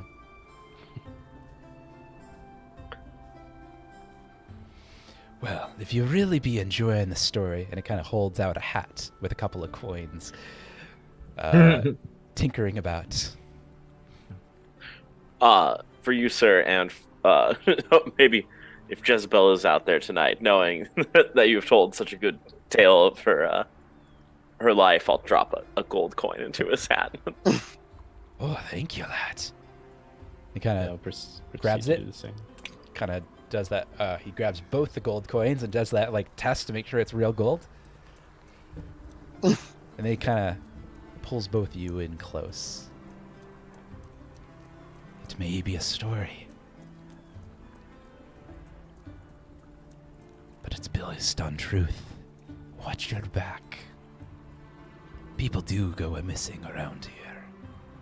I'd hate to have such generous listeners be one of them. Thank you, sir. We'll keep that in mind. All right. So we'll go ahead and hop over to. Let's hop over to Muck Duck now, I think. Muck Duck, so you're just like, what are you doing exactly? Yeah, so I'm gonna find the biggest, rowdiest group of sailors, preferably out of earshot of the rest of the crew. Doesn't really matter if they can hear. Actually, doesn't matter. Doesn't matter at all. But the biggest, rowdiest group of sailors. That's where I'm heading. Okay. Yeah, you definitely find them. There's about 4 of them altogether. They kind of look at you as you come in and kind of, what do? Just stand right next to him? Are you gonna say anything as you approach? I'm gonna go up in between two. I'm gonna jump as high as I can so I can get both my arms around their shoulders. Hanging on there. But, like camaraderie, like friendly-ish, I'd be like, oh man, boys, I cannot believe I'm alive. You know what? This round of drinks is on me. And I'm going to order a whole round of drinks for me and the other 4. You paying for a round of drinks? When you've been through what I have, you'd be stoked to be alive too, my friend. All of you get a drink. We accept. Aye. What you been around? And as he grabs his tankard of fresh ale and kind of drinks. Well, you would not believe it, my friends. No shit. There I was. Battling the very eye of Appendango. Me and my crew, we were trying to get away from this biggest, most fearsome vessel, and we did. We got through the eye of Appendango when we found a clear spot. But alas, then we heard it. The boom. Boom! Thud. Thud. I thought it was just a war drum from the ship that was chasing us at first. But it continued and got louder and louder. And before you know it, it appeared. The Kraken! It attacked us all, and we escaped with just barely our lives. We fought tooth and nail. But just before I lost consciousness, I saw it. Not the Kraken, but something that put more fear in my bones than even the Kraken itself. I couldn't get a good look and couldn't exactly read its name, but it was a ghostly ship covered in shroud and flew black sails. I don't know what it was, but it was in league with that Kraken, I know it. Alas, I got out with only just barely my life and one little memento. This tattoo, and I point to wherever it is on me. Oh boy. They're enjoying their drinks throughout, and they're like, yeah, kid, whatever.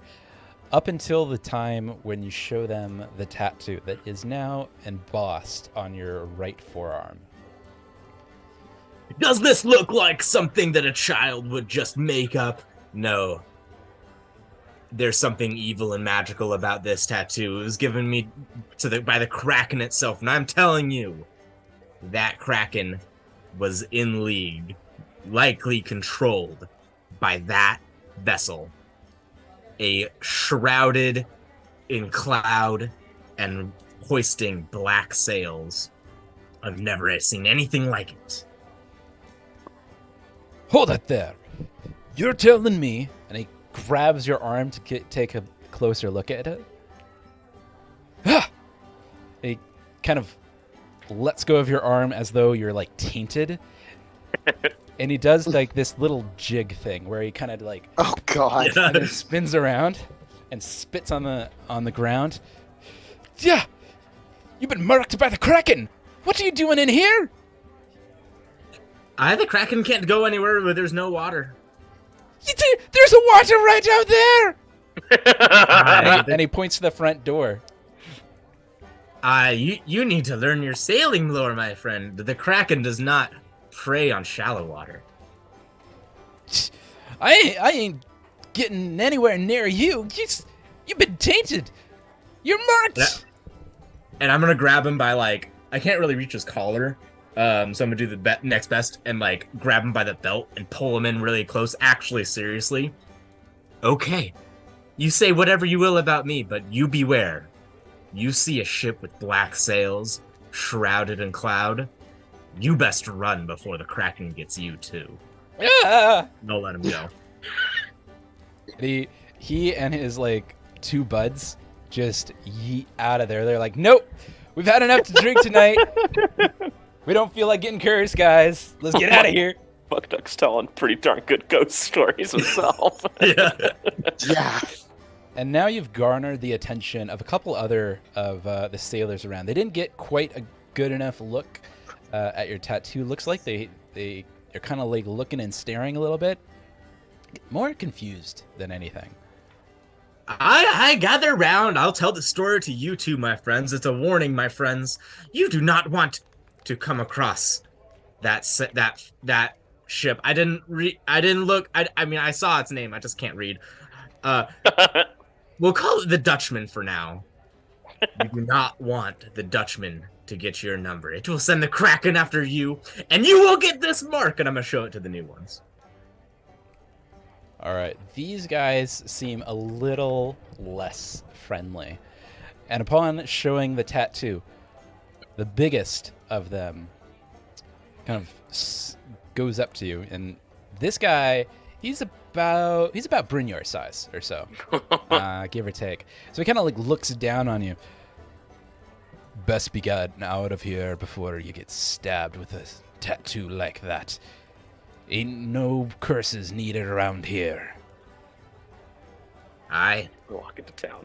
You can stab me and be rid of my small curse, but you will still be plagued by whatever ship is prowling these waters, mind you. You may quench the symptoms, but you do not kill the disease. I don't care about no disease. I care about that tattoo. Get Well, that I'm telling shite you! out of here. I'm gonna find some sort of block and get eye to eye with him. Be like, I'm telling you!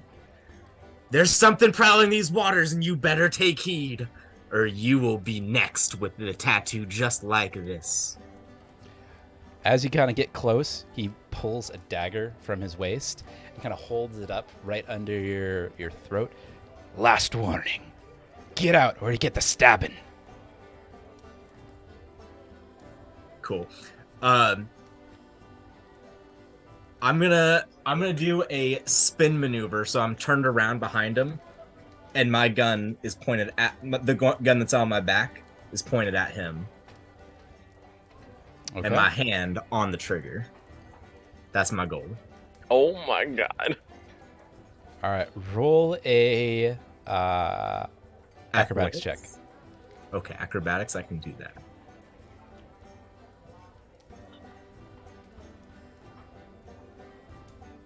Acrobatics starts with an A. There it is.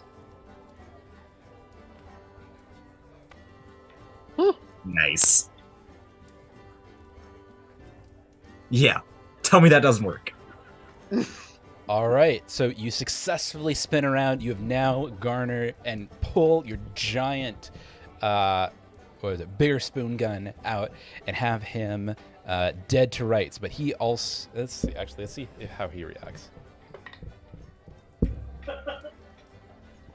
Yeah, no, he still has the dagger like at your throat. So you kind of, what do you call that? Standoff. You're at a standoff, and now the other buddies behind him begin to draw their swords. Does this garner any of our attentions? It garners everybody. It's kind of everybody. Hold on. The music stops. And everybody is now looking at Muck Duck and the sailor, toe to toe, and kind of staring each other down. What are you gonna do? I'm gonna rush over and try and push myself between them. Be like, what's the problem? The problem is your little wee munchkin of a man is marked with the Kraken.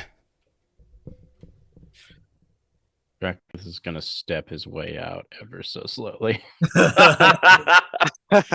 I'm sitting at the table with the guys who are playing dice, right? Yeah. I'm going to slam my hands very loudly on the table and throw back my head and bark out laughing like I find this whole entire thing is hilarious. I'm also going to try and subtly see if I can't put my hands over the piles of coin on the table. Nice. Roll a performance check first. Okay, fair enough. I don't think I have a single thing in performance, but we're going to go for... Let's go to nat dirty 20. yeah, let's go for broke, because why the hell not? Oh, I have a +3 in performance, but that's more charisma than anything else, but that's fine. That's a 5. Ooh, yeah. It looks like... Alexa, shut up. God, she's obnoxious. Being nagged at by a machine. Would you like to buy this? No, F off. All right, you slam 5. Wow. Yeah. You I know, slam right? down, completely miss the table. Both hands go into your lap, and you kind of fall to one knee, and a couple of coins kind of fall to the floor. But and you garner the attention of a couple of people around you, but mostly from the sheer spectacle of it more than anything. I'm going to pop back up and say, such a tiny creature is marked with the mark of such a fearsome beast as the Kraken. Oh, come now. Clearly he must be boasting, or it is nothing but a simple illusion. There are countless spells that can manifest the appearance of such a creature, is there not? We live in a world of magic and fantastic image and fantastic progress, my friends. There was no need to come to blows over what could just simply be an optical illusion and ruin the atmosphere of this fine establishment, no? Roll a diplomacy check. Okay, that we might have a little more fucking. I mean, I'm not going to say advantage in, but we might, we've got a little more of a stack deck in that one. Fucking A. Hello, mouth. This is Foot. Are you in league with this wee goblin? Absolutely not. Then stay out of my business. Who's smart mouthing me right now? That would be the guy that has Muckduck's throat, a blade, kind of a very close shave away from a what do you call him? Something necktie. What do you call him? Columbia. A Colombian cravat. necktie. Colombian necktie. I think Where Colombian you, where you necktie take the is tongue out through the throat. Oh, I thought you were talking about a cravat where it's just like that fancy frilly shit. Mm. And, Never mind then. And it no Something gruesome. Yeah, Yeah. something gruesome. Oh, Guy that has Muckduck, a blade away from a slit throat. I'm going to very calmly rise again, walk over to the man and say, "Now, I may not associate with this small creature, but I do not take very kindly to threats directed in my direction. So, if you would prefer to settle this with steel, we can both go ahead and step outside, and we can batter each other until there is more iron from blood than blades. Now, Piss off, bastard! uh, I'm going to headbutt him. just remember, I'm in the middle of this too. Sorry, dude. Muckduck loves this. All right. I'm also wearing a helmet, so With that, I think we'll take a short break, and we'll be back to the adventure very shortly. Barbara. Barb.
right, and we are back. Perfect. All right, so I'm gonna. Oh, I need to pop you guys over to the correct map.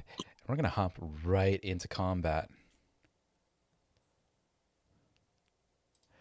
And let's see.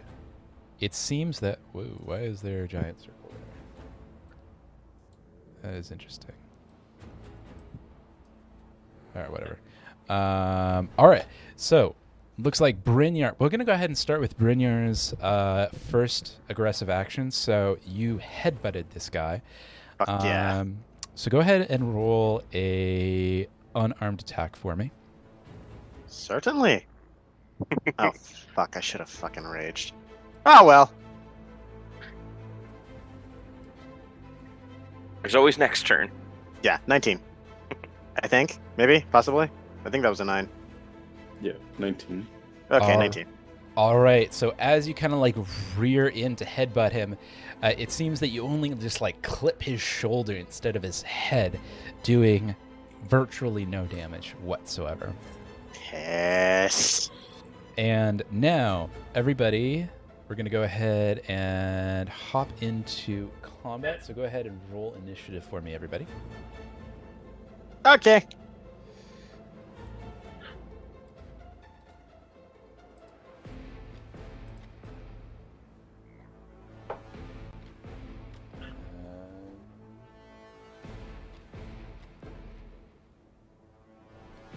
Hi. All right, perfect.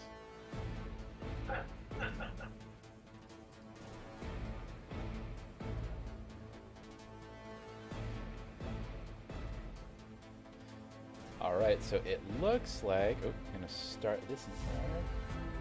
There we are. It seems as though we're gonna start with Alec. Yeah. And they rolled. They rolled pretty well. Yeah, they rolled pretty decently, except for the leader of the bunch. Apparently, he rolled like garbage. What did he roll? Jeez, Louise, what did he A roll? 7. Victor rolled a Wow, 7. he must have Yikes. rolled. What did he roll?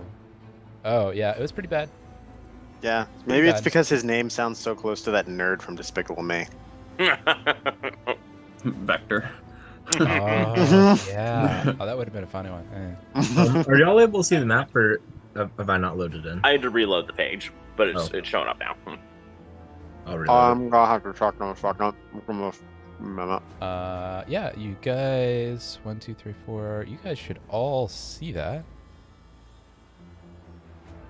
I'm refreshing, so we'll see. Same. His mine was just grayed out, but this happens. Either way, I got time. Cool. Now I see it. And you guys have an eye icon on you, which I'm not sure what that means. That's a new one. Overwatch. Unlimited duration. That's my special. No, what's it called? Sorry. It's called Oh, okay. So that's where the circle was. I was like thinking, like, what the heck? Where did that circle come from? Okay. Yeah, perfect. sorry, that's the Overwatch dedication. So Oh, that cool. does what? Hmm. Can give one-edged or two-edged swords, blades that are heavy between. Oh. I'll put it in the chat too. 4 foot in length. Should our rolls have all been 2 higher then? Because I don't think I got a circumstance penalty on that. Or, Oh, you're absolutely right. Well, okay. Question. So you didn't do that before we went into combat, so it should not apply towards True. initiative. And you're still gonna have, unless it's a passive effect, you're still gonna have to activate that during your turn. I think it's a passive effect. It's like an innate knack Ah, for observation. well, all right then. When the music decides to drop all of a sudden and you are not fucking prepared. Right. When But I didn't say anything Well, about it. I forgot about it, so let's not worry about it. Let's roll with it. All right, so Alec, you are up first. So let me set the stage a little bit for everybody. So you guys are in the tavern. It looks like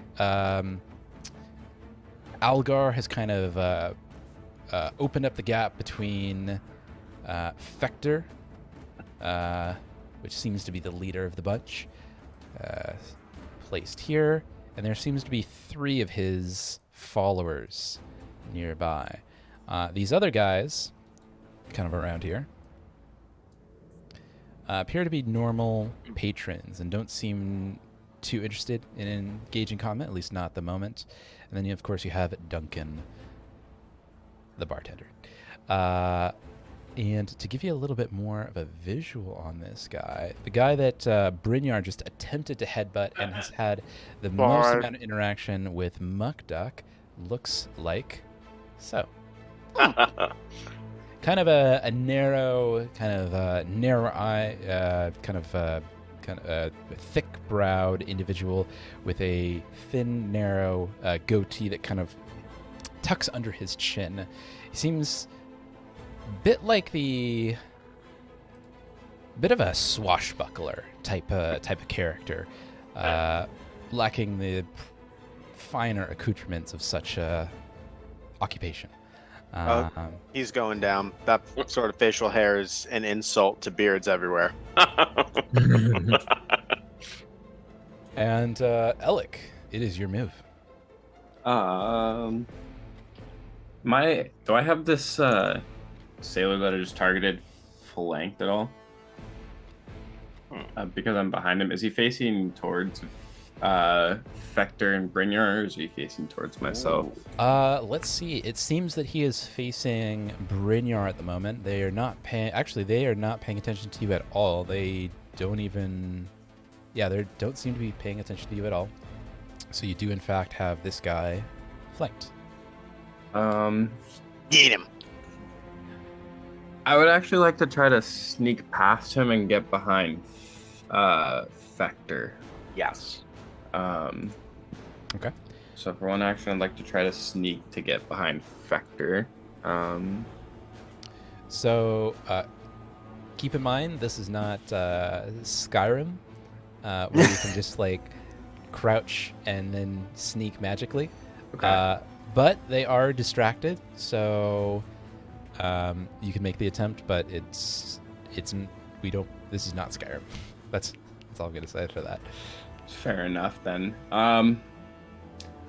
You know what? I'm just going to attack this first guy then. Unarmed. I'm just gonna try to run up and push him off and away from, or at least push him away from Brynjar. Okay. So with the sheathed bow, I'm gonna run up and push him. Okay, perfect. Right, so Roll a athletics check. athletics. 28. Ooh, well done. Okay, let me make sure this isn't a crit. I don't think it is. Let's see, this would be... I'll be damned. All right, it's a crit. Critical? It's a critical. Nice work. So because he failed the critical, against a critical, yeah, he's gonna have to roll a d12 to avoid disfigurement dice, or technically fumble dice. Look at my d12. Right, where's my d12? There's my d12. Wait a sec. No, it's a 4. I got excited. Okay, so he falls back. Where are you pushing him? Towards Vector. Towards Trying to push him into Vector. Perfect.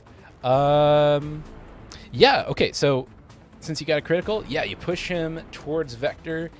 Doesn't quite push Vector over, but Vector, until his turn... No, he's going to get a reflex save. Let's see how he does. Fail that reflex save. Crit fail. Yes, please. That's going to be a good... Okay, so he does not... so you do push him and kind of push him into Vector space a little bit, but he manages to kind of shuffle his feet just in the nick of time to avoid getting kind of pushed or flat-footed. So Vector is not affected, but the sailor, the other guy, he is on the ground, and he is now not flat-footed. What am I looking for? Grappled, no. Strained. Yeah. Clumsy. Where's the condition I'm looking for? He's flat. He's flat-footed. All right, perfect. Oh, prone. That's what I'm looking for. Where's my prone? Oh, there it is. There we go. He is flat-footed and prone right now. Nice. All right. You have 1 action remaining. I'm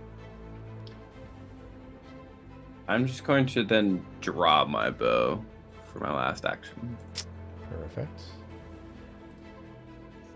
All right, Algar. Well, I don't have my armor on.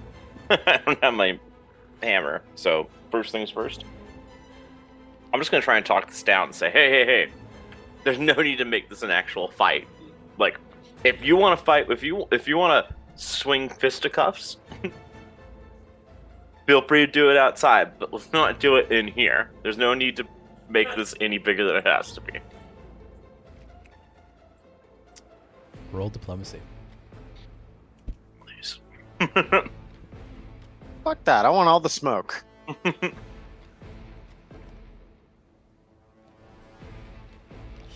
Ooh, 22. Okay.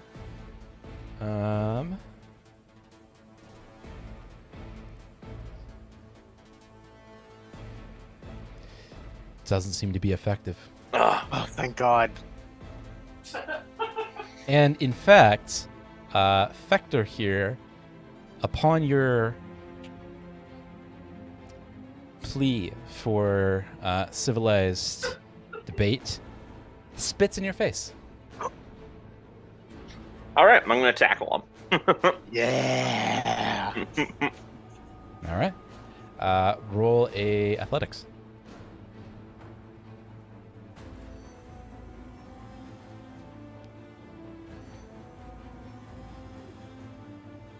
Oh, can I make that my reroll for my hero point? If you have one, yeah. I do have one. Yeah, All right, don't get rid forget of about your hero points, gents. Getting rid of my hero point, and let's roll again, please. Higher than that. Oh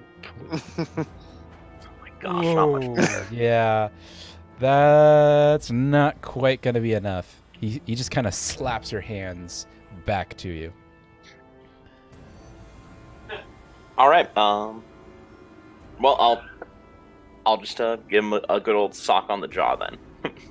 Can you reach that far? I'll aim for the jaw. It might hit the chest. All right, go for it. All right.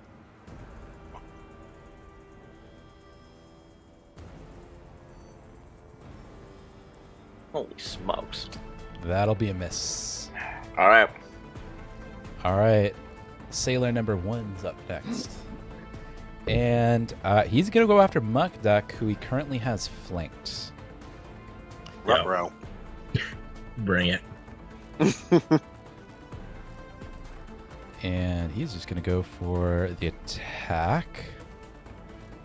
And he's going full out, like weapons out. Actually, spends 1 action to draw his hatchet. And now he's going to try to cleave into Muck Duck.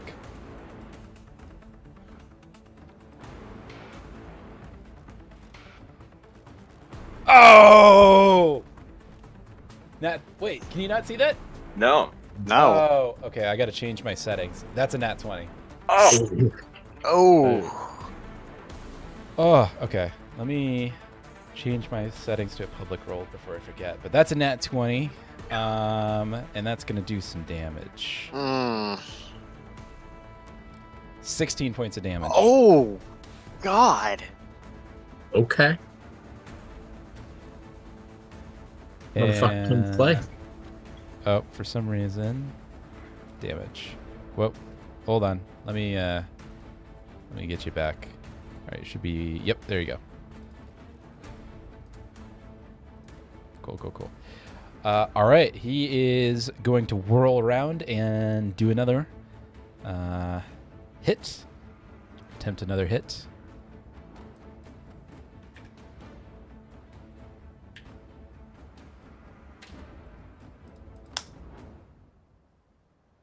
Oh, nat one.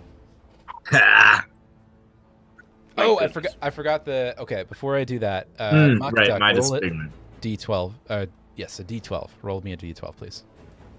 See if you get that disfigurement or not. Oh, so close. All right.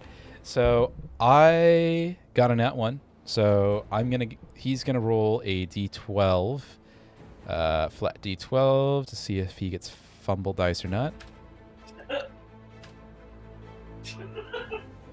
He does not. But he does fail. So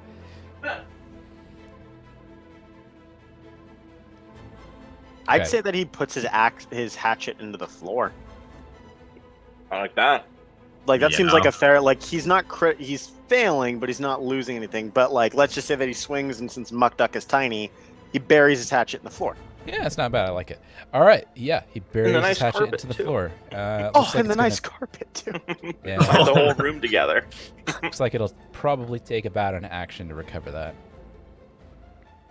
All right, moving on to the other sailor, Okay. who is going to come after Brynjar. You better take an action to stand up. Oh, he is down. Yes, he will eat up an action to stand up. Now he's going to attack. There we are. Brynjar. No, he has to draw his weapon first, Oh, Nah. oh, okay, fair enough. and then he attacks. All right, All right, that'll hit. fair enough. Gonna roll damage. 9 points of damage. That's not bad. Yeah. Swings, gets a good hit in, but your armor does most of the work. All right, Brynjar, your move. Well, first things first. I'm going to rage now that I have been hit. Okay. Also, this is going to suck because I have to do all of this via. Well, I'm basically not going to have not going to have the opportunity to fuck this guy up as much as I want to, but them's the breaks. All right, so rage. Okay, I can't. In the parent scene? I just need to drag it onto my character, baby girl. You should just be able to drag and drop it on. I think I got it. Did I? No?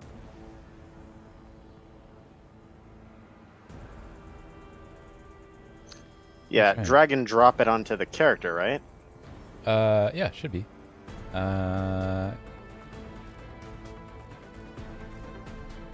So Yeah. in the chat, you see that effect item, the one that looks like a suitcase. Uh-huh. Drag and drop that onto your token. Oh, okay, it's in there. Should work. Is it not? Let me try. Okay, rage. Got it? I'm trying it. Drag and dropping it. Yeah, it's not dragging from the chat. There it is. It works for me. I don't know Oh. why it doesn't work for you. It's weird. I don't know. I'll have to look into it, I guess. That's fine. Like, I used to be able to click it and it worked, but it's not working now. Yeah, I don't know. Yeah, All who right, knows? well, you're raging now. Anyway, I am raging. I'm going to spend another action drawing my sword, Mhm. and I'm going to hit him with said sword. Okay, go for it. And I sharpened my sword, so that's a +1 to attack, right? It is on the first attack. Yeah! Hopefully we don't whiff it. Ooh, that is a miss. Oof. Damn. Seriously? What Yeah. the fuck are these guys wearing? Was that against the sailor or Fector? Sailor, right? Sailor. Yeah. Damn. Oh, I'm raging. That's why my armor point went down. Never mind. All right, Tracketh, your move. Yeah, that's it. Yeah, I'm gonna stand outside. Try not to draw attention to myself, and waiting for the call Okay, fair enough. if they need it. Mukduk. Mukduk's gonna like slowly turn around and look at this motherfucker that just hit him in the eye, and then whip around with his big spooner and fucking shoot him right in the face. Okay. So, rolling actions. So Big the guy you're targeting is this one, yes? the one one that north hit of you. me. Yeah, okay. Nice. Ooh, crit. Hell yeah. Crit. Crit. All right. Um, I've got to roll a d20 or d12. Nope. oof. Oh my gosh, 22 Oh. damage. And on top of that, my big spooner was poisoned. Oh, So they need to take. Unfortunately, this is the same day that we leveled up, so it's still like last level's poison. I know. Like totally yesterday. But that is Citilish oil, so they need to take that dude, and the dude next to him needs to take DC 19 Fortitude save. 19 fort, gotcha. Start with this guy. All right, he succeeds. Guy that Yeah, you're I'm not targeting. sure. Huh. Yeah, I don't think that it included. Oh, I see. I rolled the wrong. I think I clicked the wrong gun on the damage roll because I think that was the big spoon gun, not the big spooner.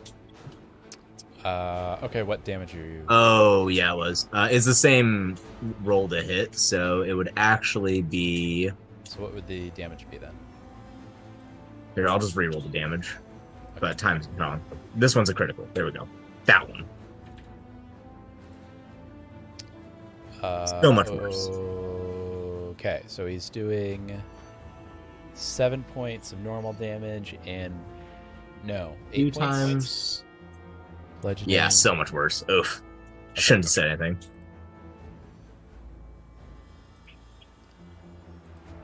All right, perfect. So that sailor's gonna take 8 points of damage, and Yeah. he rolled a 24 in the first. Second guy is gonna go on his fort save. He rolls a nat one. oh my gosh. Wow. Oh boy, this is the first time I've ever poisoned somebody. It's so exciting. Let's see how this actually works. Okay, so I assume what do you know what happens with poison on a nat 1? Is it just one step, like did they just move up a stage? Yes. Okay. So So with he'll the stage take one, he gets stage 2. 1d12 poison But he damage. still takes the damage from stage 1. Ooh, exciting. So 2 points of He extra takes damage. both of those then. All right, so he's gonna take perfect 9 points and then 2 points, so he's taking 11 points of damage altogether. Yeah, he doesn't look. He looks a little woozy, a little green around the gills. Perfect. Now I'm gonna go ahead and create a alchemist's firebomb, and I'm gonna take that bomb and I'm just gonna smash it right over the dude in front of his head. I'm very mad at him. To the north. Yes. Okay, got it. All right, roll attack. Do I have that in my inventory? No.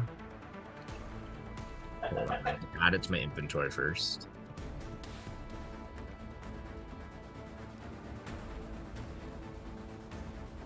Okay. And then we go and attack with Alchemist Fire Strike. Oh, but that wasn't with the -5 penalty. So that's 20. 20. He will still hit. Dope. Oh man. Jesus Hell yeah. Christ. And then that's also 2 damage to the dude next to me, and 2 damage to me. But I think I have enough resistance to negate that. That's what's 12 extra your- points of damage to him. What's your fire resistance? The dude next to him just takes a splash, so just the 2. Got it. What's your What's your fire damage resistance? More More than 2? do you know where I would find that on this page? It should be first page. Okay. Pretty sure. Immunities, weaknesses. You have fire resistance 2, which means that has been negated because you would normally take 2 points of damage. You have fire resistance 2. They cancel out. Hell yeah.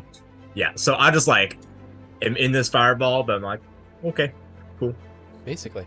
Yeah. Hell yeah. So the guy in front of you just ate a fireball, and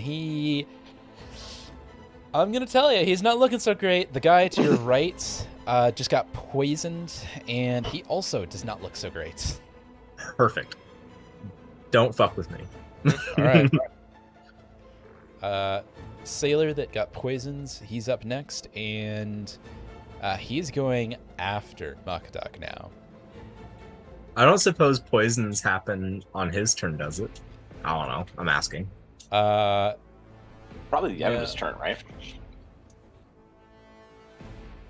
So it usually says on the poison, but it's usually at the time of when it's administered. That checks out, yeah. So like 1 round.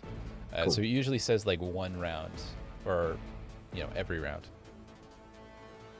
So he's gonna attack Mukduk. First with his hatchet. Can you guys That see my hurt. hits? Can you guys see that? Yep. Looks like it was a hit.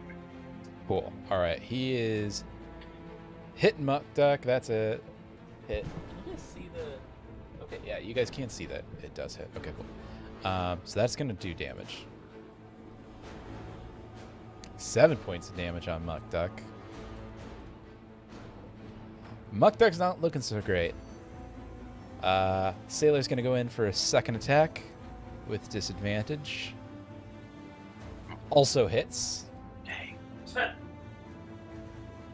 Doesn't roll so great, but still does 6 points of damage on Mukduk. And Mukduk, you're hurting. Mukduk is hurting. Yeah. He has 1 more action, and he is going to. He's gonna attempt to grapple Mukduk. Ooh. Oh shit. So he is going to roll a athletics check. How'd I get? Athletics. God, Alexa. Can you hear her? No. Nope, not this time. Just barely. Shut up. Alexa. I was talking to you. All right. What is your fort save, Mukduk? Let's find out. My fort is +8. +8. So tie goes to the attacker, which in this case is the sailor. And yeah, so he has successfully grappled you. So to kind of illustrate that, you're right there. Oh, cool. And you are now grappled. All right. Did that sailor attack Wait. Mukduk twice? Mhm. Yes, he did. He did. And he drew his hatchet? He drew his hatchet the last turn. Oh, Oh, okay. I was just making sure. I didn't quite remember. Just wanted to double check. And wait, yeah. So if he wait, attacked twice and drew his hatchet, he couldn't grapple him because this is his first time. Oh, you're right. And Yeah. hold on, did Good I? call. Good Nice. call, Kyle. The order just change again? Yeah, it did. It brought him up from in front of or under and Hold on. above Vector is where he was. That's so weird. Okay. So I think what I need to do is make this super tiny. So I think I'm just like clicking too many things. Okay, thank you for bringing that up. So it should go, because Muck Duck just went. This sailor just went. He's at the bottom, so he should. Oh, yeah, you're right. He should not have a third action. So yeah, you're absolutely right. All right. So moving on to Vector.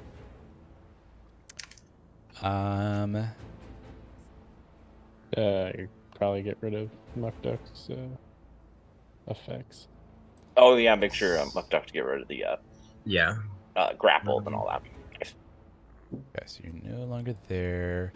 Those attacks are still applicable though. 100%. So Vector is going to attack Muck Duck, looks like. Bring it, bitch. Even though I was swinging at him, I mean I missed, but Cool. Oh, that's true. Scratch that. He's going to go after the aggressor. Pussy. Which is going to be Algar. And so he's going to spin an action, pull out his hatchet, and he's going to attack Muck Duck. Or He's attacking me. not Muck Duck, Algar. Okay. He's attacking Algar. critical hit. Critical hit. Oh. All right, killer. Let's see how we do.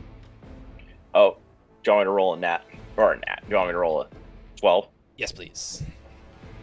Come on, baby. Do take 18 points of damage, regardless. Oh, okay. So you're going to take 18 points of damage. Algar, wait, no, this is wrong. There Oh, okay, you beat me to it. we go.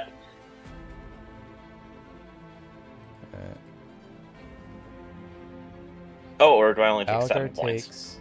No, sorry, I see. Let me fix this. Sorry, that was the 7 I rolled. I don't know what I'm doing. Let me fix this for us. All right, here we go. Take 18 points. Yeah, Algar takes 18 points damage. Cool. Nice, okay. Okay, so Drew, attack. He's going to attack again.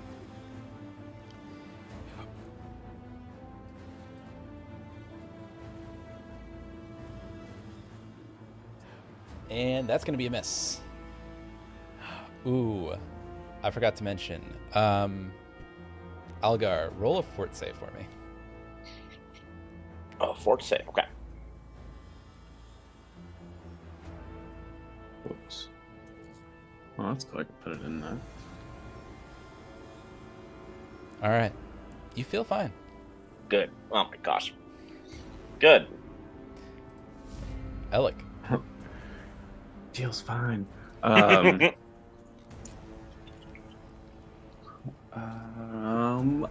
going to first just shoot an arrow at this guy. Trying to Actually, target him. before you do that, I just want to set the stage a little bit more now that we're one round in. Yes. So it seems that you have kind of scattered a couple of the other patrons, kind of putting some distance between you and them. And a few of them seem to have run out the front door right past Draketh.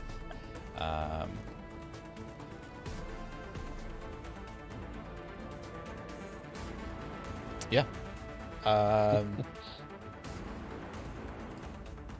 That's about it. That's about all you see. Yeah. Go ahead. I'm going to first fire an arrow at the targeted enemy. To my north. Nice. We'll Perfect. fire that. This guy here. Cool. Ooh!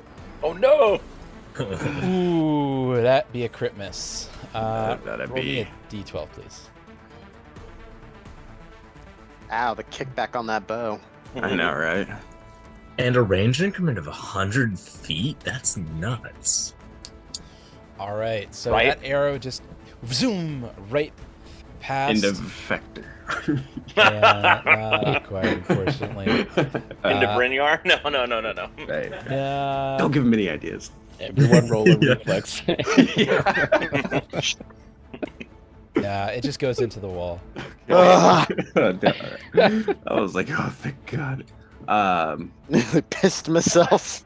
I was just thinking if it's not going to hit Vector, it's probably going to go to the left or right. I'm like, oh no. I am then going to spend one action moving next to Algar and Mukduk. And then, correct me if I'm wrong, can I use Battle Medicine and Ward Medic at the same time simultaneously on both of them? Mm. Can you? Because Ward Medic allows me to do 2 allies adjacent since I'm an expert in medicine, and then Battle Medicine allows me to heal them in combat for 1 action. So, Yeah, you should. You should be able to. Alright, so then I would like to treat wounds on Mukduk and Algar. hell yeah. So I will roll Perfect. medicine. Hope I get it better than a nat 1. Okay. Oh, buddy. That is much better than a nat 1. Yes. Nice. Is that a crit by chance? That's got to be right. 28. Well, it's a. Let's see. So treat wounds technically. So you're going after. What is your proficiency? Expert. And were you going for expert? Yeah. Okay. It is not a crit then, but you do heal 2d8 plus 10 on both them. Ooh, Oh, plus buddy. 10. that's a lot. 2d8 Yeah, Full health, take baby. that. 2d8 plus 10. Damn. Okay. Rolling 16. Basically, nice job. Nice. And that will conclude my turn. All right. Algar, your move. All right. Yeah, I'm still kind of got my blind rage happening right now for getting spit on. So I'm gonna try one more time to grapple, bear hug this this guy in front of me. Okay. Let's see, athletics. Athletics.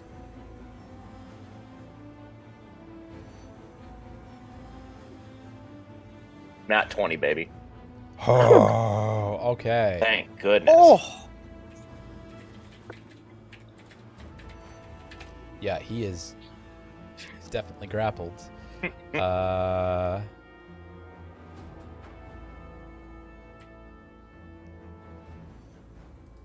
And in fact, you go as far as restraining him Oh, with that nat 20. hell yeah. Hell yeah. now climb on top of him and beat the shit out of him.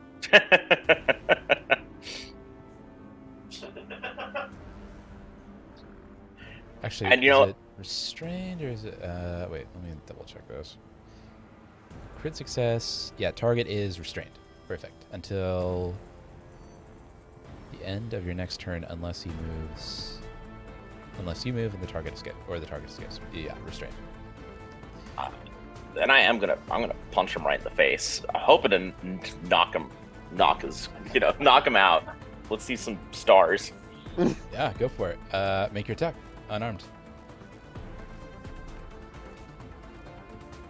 That'll hit. All right. 7 points of damage. 7 points. Doesn't look like he's unconscious, but he definitely has a bloody nose now. All right. For my last action, I'm going to just What again? yell one more time and say, "Enough!"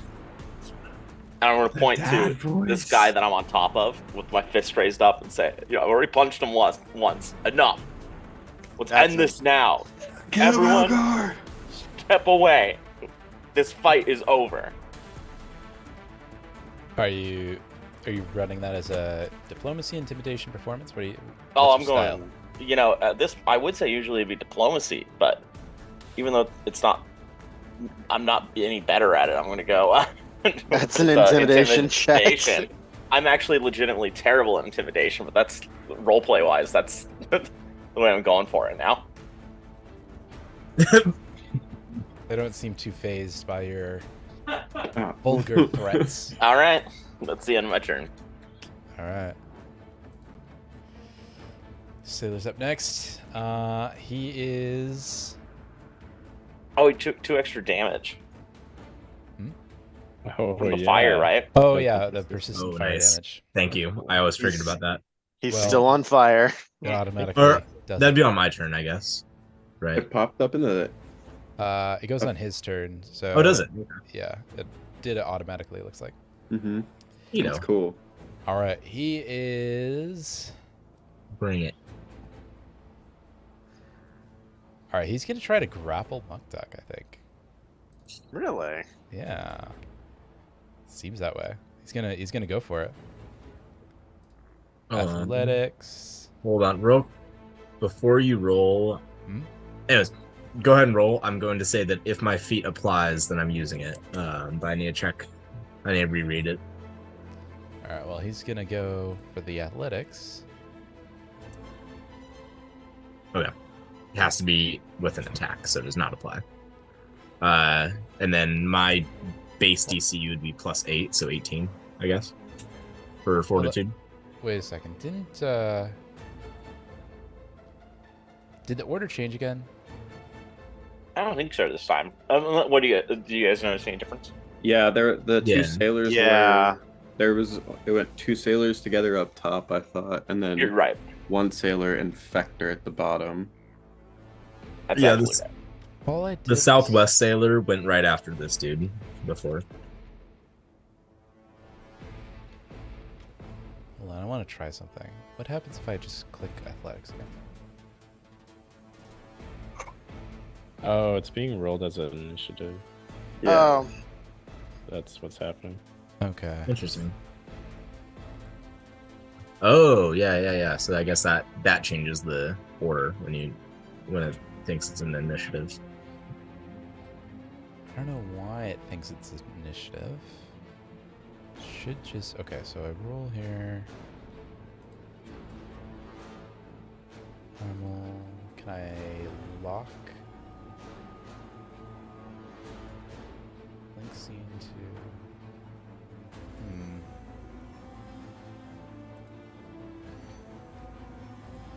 I'm gonna roll.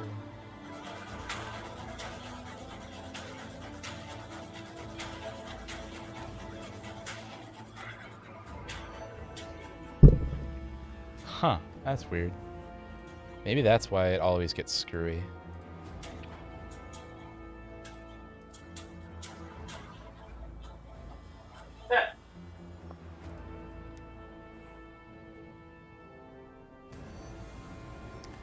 Can I lock this? Link scene. What happens then? No, it still changes. Huh. Okay.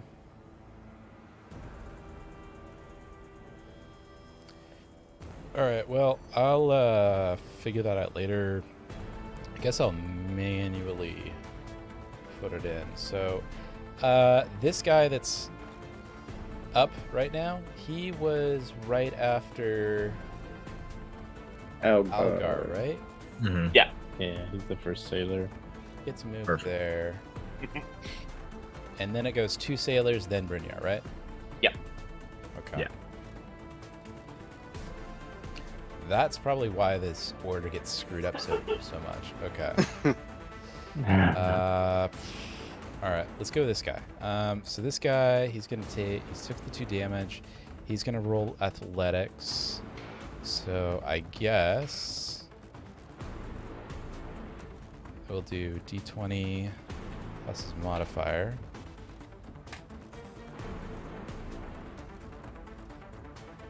So he fails. Yeah. good. All right. He's gonna make another attempt. Bring it. He can try. But, don't bring it very well, please. Fails again. Wow. Yeah. Okay. He's just gonna attack then. Oh, but he's got to Again, pick up his hatchet. It's in the floor. That's oh, true. that's right. All right. He picks up his hatchet. All right. That's gonna eat it for him. Next guy is gonna go after Brynjar. Fuck around and find out. Is that an invitation? All right, that'll be a miss for the first one. He's gonna go again. Oh, critical miss. Oh, that's a nat one. All right, Yeah, it let's see if is. he- nope, that's a 5. No. All right, he's gonna make the third attempt because he can. Oh no. That's a miss. All right, he's just a walking piece of shit. Brynjar, you move. My turn. Let's try Crack, this again. Hey, Luke, you leveled up your character, right? Yes. Because your AC, like, shouldn't I feel like your AC should be higher than mine? I'm wondering. I'm if- raging, so I go down 1. I see. Okay. All right, looks like a hit. And now we damage. And you're doing this guy, right? To your. Yeah, the guy directly in front of me. Yeah. Yes. All right. He is looking pretty freaking hurt. Cool. He's gonna take it again. Hopefully.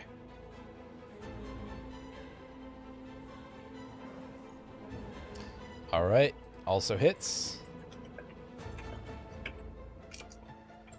Oh, man. He is looking at death's door. One more good hit ought to do him in. Finish it. Yeah. Dude, you know what? I'm gonna add insult to injury, and I'm gonna do this with my off. Well, I'm gonna make an unarmed attack. I'm just gonna hit him with my boot. Damn. Okay. Curb stop. Yeah. Curb stomp. Go for the nuts. Oh god. Ugh. Smash nuts in. Kick him so hard he's spitting out ping pong balls. Twist his. No. Oh, Yeah, that'd be a that- miss. That'd be a miss. That's fine. Drag it. Dragon. Dragon has got one leg on against the wall, out just right outside the door, thinking to himself, "They're fine. They're fine. They gotta be okay." And what if we're No, not? they're good. They're And what fine. if we're not, Dragon? What if we're not doing okay? All right. This is perfect. Duck. Dope. Muckduck looks at this fucker in front of him up and down and is like, this piece of shit slashed me in the back, and now that I'm facing him, he can't even fucking grapple me. No, he needs to die. I cast Assurance to make sure my next shot is true. And I pull out my little spoon gun. I'm gonna shoot him right in the face. Always the face. In the Yeah, face. going for the face. Not, none of this chest shit where you can hide the scars. No. If he walks away from this, he'll at least walk away from it with a little memento. Being, a spoon in his face. Okay, Alright. strike, and we're gonna go +1 because I cast Assurance on it. Rough. That'd be a miss. Damn. Alright. Well. Yeah, that was my whole turn. But the dude does take the poison damage again. So he has to do another Ooh. DC 19 fortitude save. All right, perfect.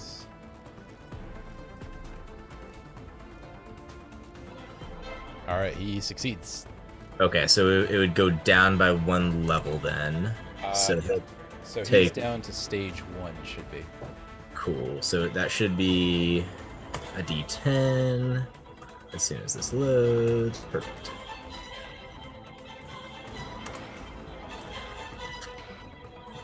Dope. And that is my turn. All right, perfect. He's going to take 4 points of damage. And we move on to the next sailor, who is going to...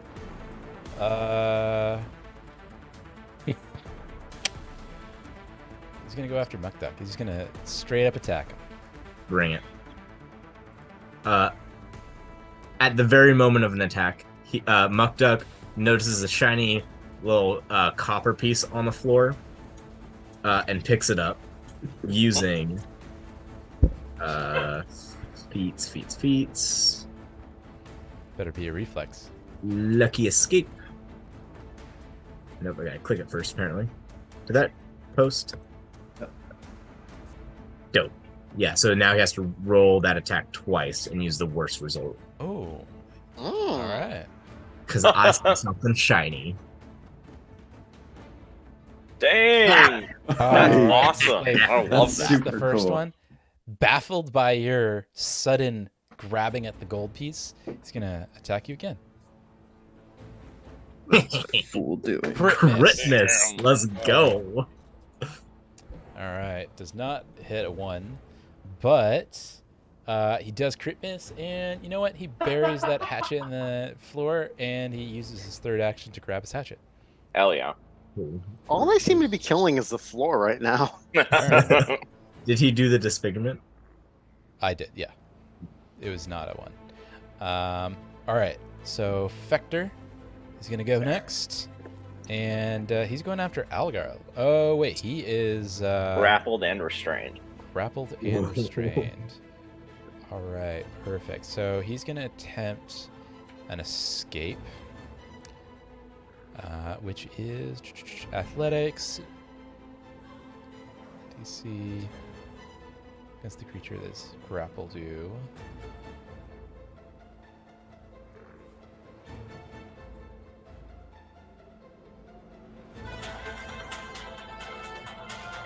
Okay, so he's going to attempt a athletics check against. Oh, sorry. I do need to know my DC.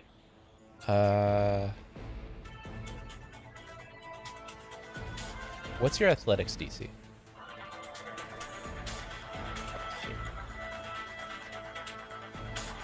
So he's going to attempt a thievery check, looks like, or no. You attempt an acrobatics check or athletics check instead. Yeah, okay. So I have plus 11 on athletics. Athletics, so I'm trying to beat a 21 then. Perfect. So he is going to roll, and for whatever reason, I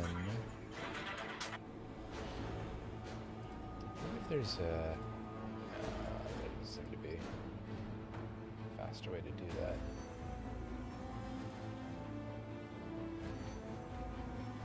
Alright, so I'm just going to roll it. Plus 8.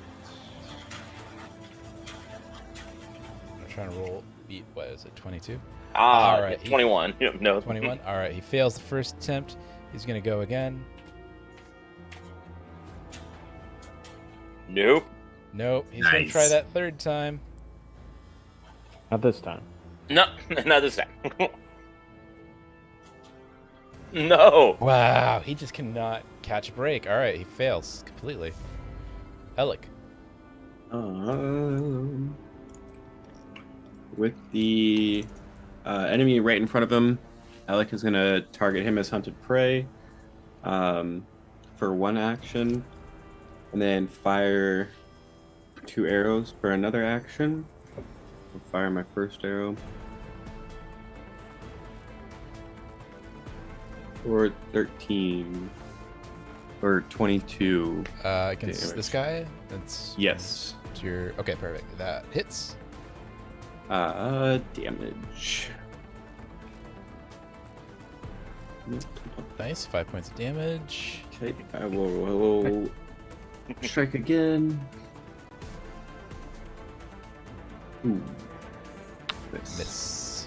I'm gonna do the exact same thing again with 2 more arrows. Oh, nice. Damage. Okay. 3. All right, 3 points. And And the guy that is just to the north of you looks pretty... I mean, they all look pretty spent. The only one... Thector seems to be in pretty good shape. Everyone else looks pretty spent. They're all going to die.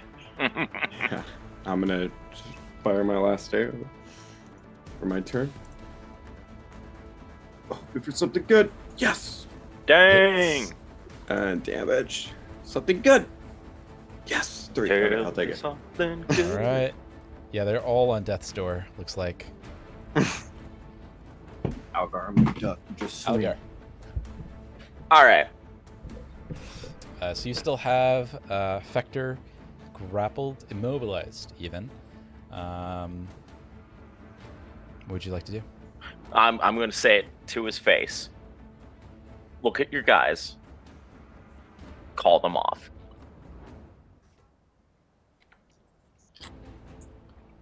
Roll a intimidation or diplomacy check. Up to you.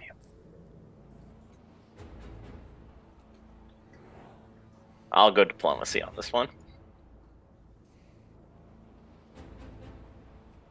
Hey, 11, that's pretty good. For a guy who's grappled and his men are dying.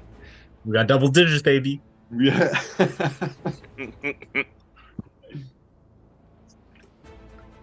As a free action, he yells out, "Hold off, men! We've been bested."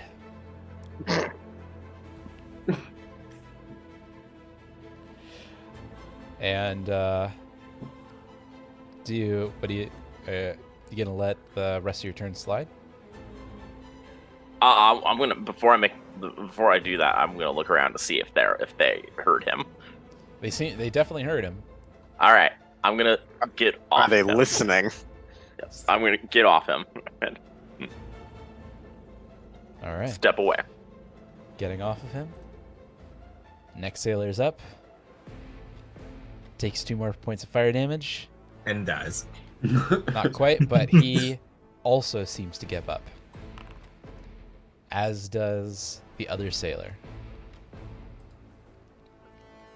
And Brynjar. So it seems that Fector, this guy, and this guy have all given up the fight, leaving only this one. That one there. But Is he that still fighting? also well, it's not his turn. But he's, I see. Okay. So, but he definitely he's looking at the other guys and he's like, doesn't look like he has much fight left in him. Yeah, I'm in a blind rage. I'm inconsolable. This fucker dies.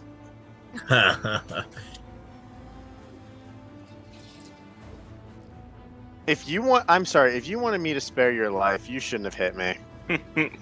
Well, he didn't hit you. He did hit me, actually. Did he? Yeah, that guy in front of me is the one who's been hitting me. No, he gave up. It's this guy that's the last one. Oh no, I know the other guy's the last guy still in the fight, but the guy in front of me, if he wanted to live, shouldn't have hit me. Well, all right. You're attacking a guy that has given up the fight and dropped his weapon. But go ahead. Okay, you know what? Since Marshall took all the fun out of it, instead of attacking the one in front of me, because apparently I need to have ethics and morality in D&D, I'm going to casually pick up the fallen hatchet, and I'm going to throw it at the guy who hasn't gotten the memo yet. Action to pick up. One action Yeah. to throw. Throwing weapon. Very moodily, I might add. Alright, I have a hatchet here, so if it's all the same to you, Marshall, I'm just going to use that to That's make fine. my attack. Alright, there we go. Miss. Fuck!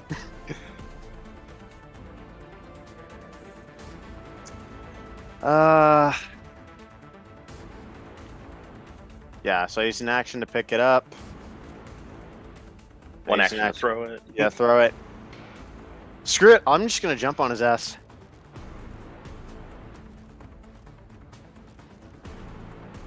Okay.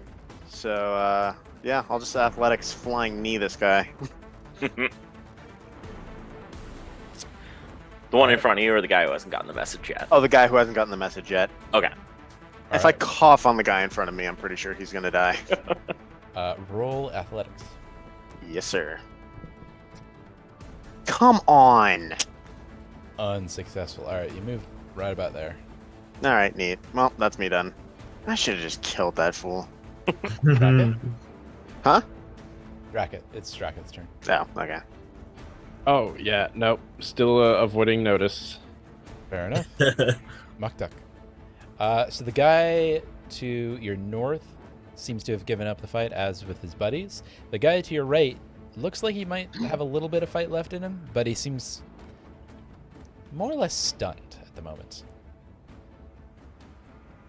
I'm going to jump on the guy directly in front of me with a giant bear hug, but using my body to suffocate out the flames.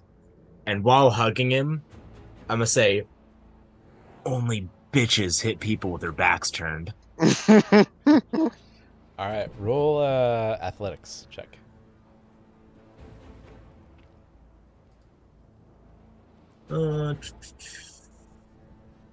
Yeah, man.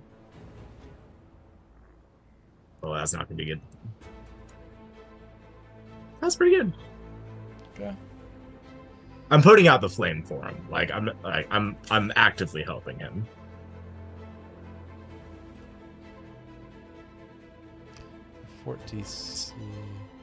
All right, you successfully put out the flame, and he's considered grappled.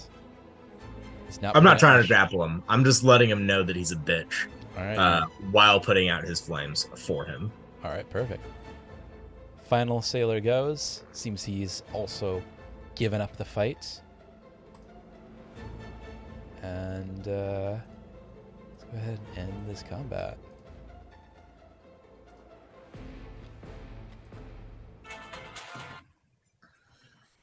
All right, so it seems that they have completely given up the fight, dropped their weapons, and in particular, Al, the Fector, seems to be looking towards Algar for mercy.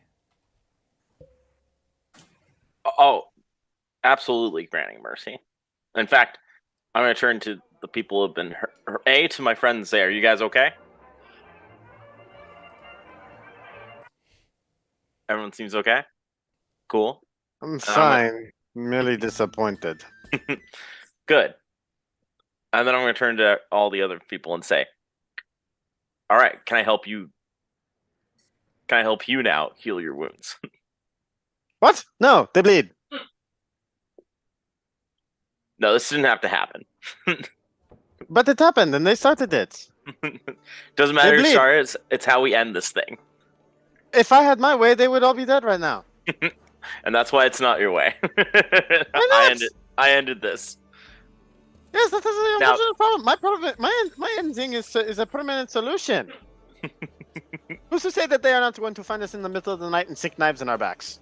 You are not going to sink knives into our backs, yes? The sailors are like, yeah, man, we're not going to fuck around and find out. Now, can I help heal you? Turning to all these men who have been stabbed, burned, poisoned. It seems that all but Fector are willing to accept assistance. I will do it then. I will give them some bandages. Set up a little triage. I tell the nearest one near me to piss off. All right. You do you first, and then I'll do nothing. All right. So, Algar, go ahead and what are you doing? Treating wounds? Yeah, just treating wounds. So I should just roll medicine. Yeah. And what? Are you trained expert master? What's your? I am trained in medicine. Perfect. Your DC is 15 then. Oh, excellent. Okay.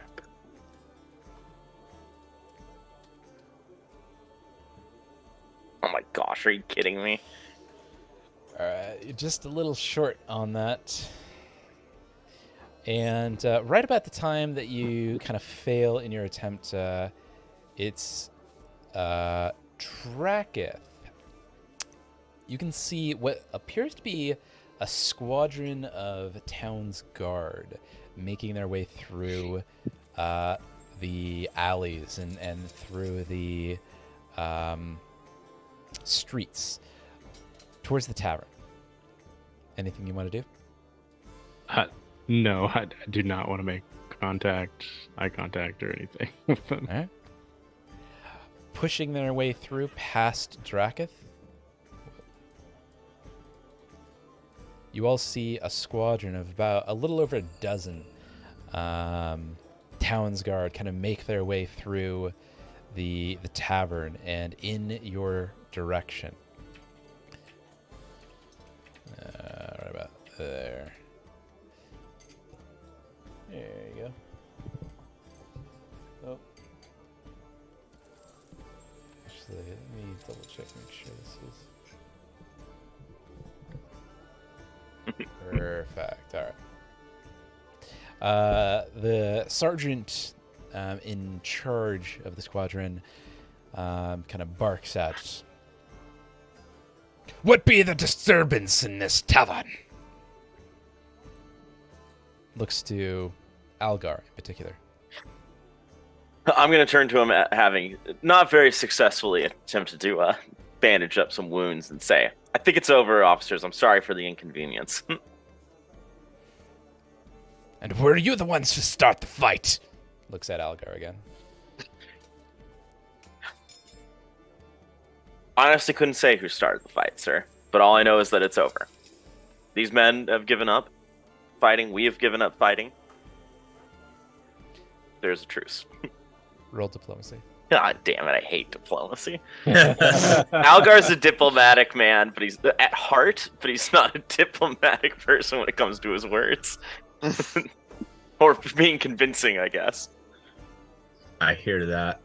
That's All right. Barrett talking. Speaking forth, your kind of voice cracks a little bit, and you seem a little less than convincing. However, you hear a familiar voice echoing from the direction of the bar. Sergeant! You hear the voice. Or my friend the bartender's gonna help us. Hell yeah. He's got your Duncan? back. Is it Duncan? Foodies help foodies. What That's right. You can hear a familiar voice kind of reach out from across the bar. Sergeant!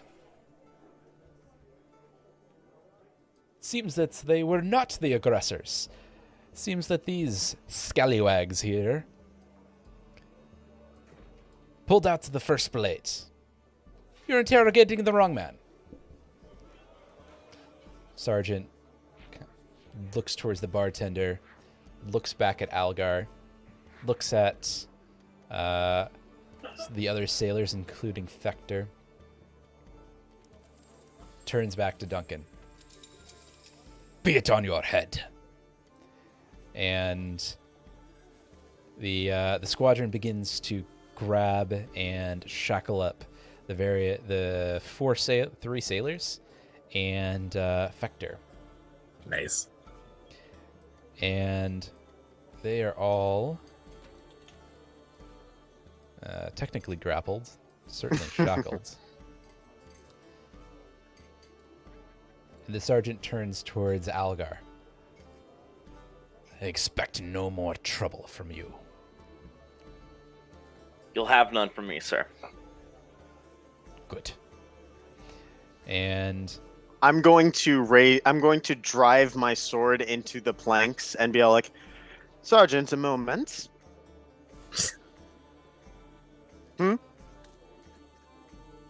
what do you want? I'm going to walk up, brush past him, and walk up to... What the fuck is it, Fector? Fector. Yeah. Fector. I'm going to look him up and down, and then I'm going to unbuckle his sword from his waist and take it and be like, I'll be having that back. Sergeant looks up and down at you, shrugs his shoulders, and walks Fector and his compatriots out of the bar. That's the attitude of a man who doesn't get paid enough to care. I'm going to toss Fector's sword to Mukduk and say, he pointed to touch you, it's yours. I don't want to care. I don't want... Anything special? It seems to be a pretty ordinary hatchet, though it does have a interesting green ooze on it. Roll a medicine check for further. Can I do a crafting check to discern what it is? The value and properties, and I forget the exact description of what crafting checks do, but I'm pretty sure that's applicable. Yeah, sure. Dope. And I'm wearing my crafting goggles. And if I'm not wearing my crafting goggles, I'm putting them on. Crafting. Oh yeah, I'm definitely wearing my crafting goggles with all that bullshit going on. And you know what? I'm even gonna use assurance, because why the fuck not? So if you're using assurance, does not take into account. It only takes into account your proficiency in the skill, nothing else. Not item bonuses? Nope. Really? Yeah, Nope. We double checked it earlier today. Ooh. Otherwise, I would have been rolling a flat 19 instead of a flat 16. Interesting. Okay, if that's the case, I might. Okay. Dang. I'll let Okay, you. hold on. I'll let you reconsider your roll if you want. Yeah. Ha! Wait, is that with your assurance or not? That was without. That was a Alright. 19 roll. All right. All right. The hatchet, it seems to be pretty ordinary make, just common steel, nothing special. Though the green ooze does pose a curious conundrum. Kind of look at it, take a little bit between your fingers, smell it. Kind of. You have a moment in your head where you are thinking about tasting it, but you decide against it. That's a roll of a 19 right there. There's no way Muck Duck would avoid doing that in any other circumstance. Yeah. And you come to the conclusion that the blade has been coated with elixir of the bloody flux. Oh. Oh. Yeah, you know what I'm going with there. Where I'm going with this. And I believe Algar is the only one to have been hit with this particular blade. Knowing that, you kind of look at Algar and you realize, oh no, he might have been contaminated with the bloody flux. A devastating disease that is quickly on sets the host quite quickly with various symptoms, including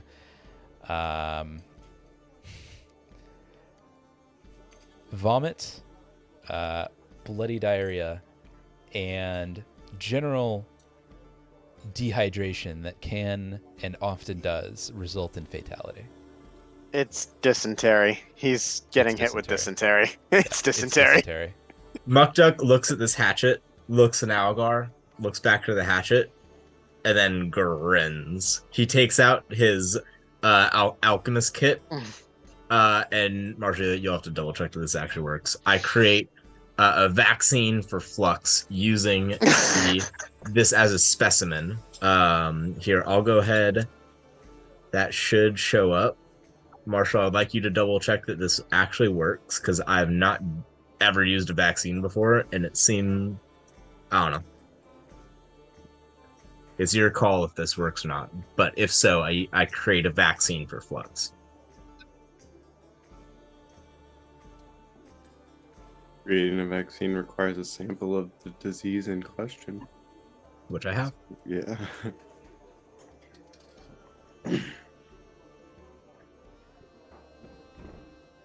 So it looks like it only grants a +2 item bonus against saving throws of the strain of this particular disease.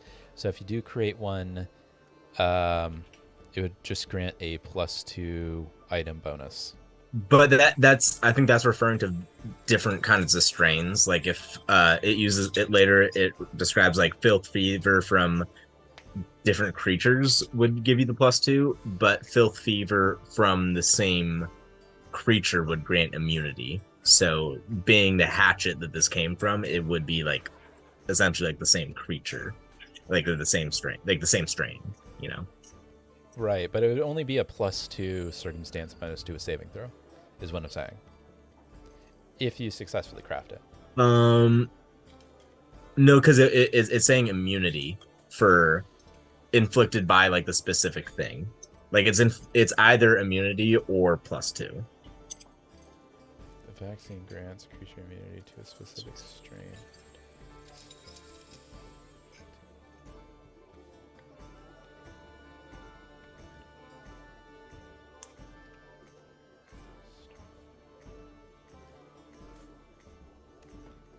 Wait a second. Why does that say rare? Hold on. Oh, it does say rare. I'm wondering because I know not have that then. I think that this was one of those things that came from the treasury, that new book, like the treasury of something or another. And that book reduced the rarity of certain things from rare to like, I think this was one of the examples that it changed it from rare to common. But we could double check. Well, I have the book right here. Hey. Treasure Vault, page 61. And yeah, Archives of Nethys is saying it's common, so I think it just hasn't been updated. Archives of Nethys says it's rare. I'm looking at vaccine, it says rare. 61, you said? Vaccine. Yeah, okay, so it's in two different locations. It's in Legends, page 71, which I think is where the rare comes from. But then in Treasure Vault, which is the newer one, I'm pretty sure it's common.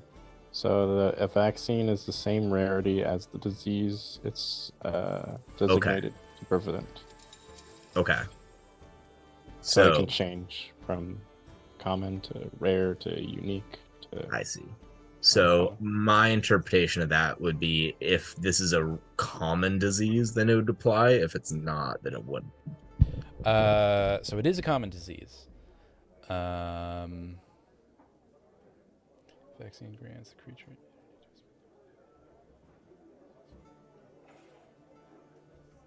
Yeah.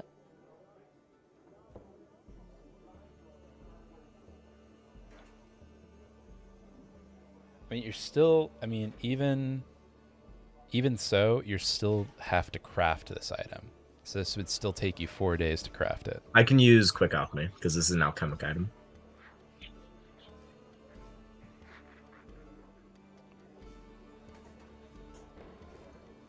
Let me check.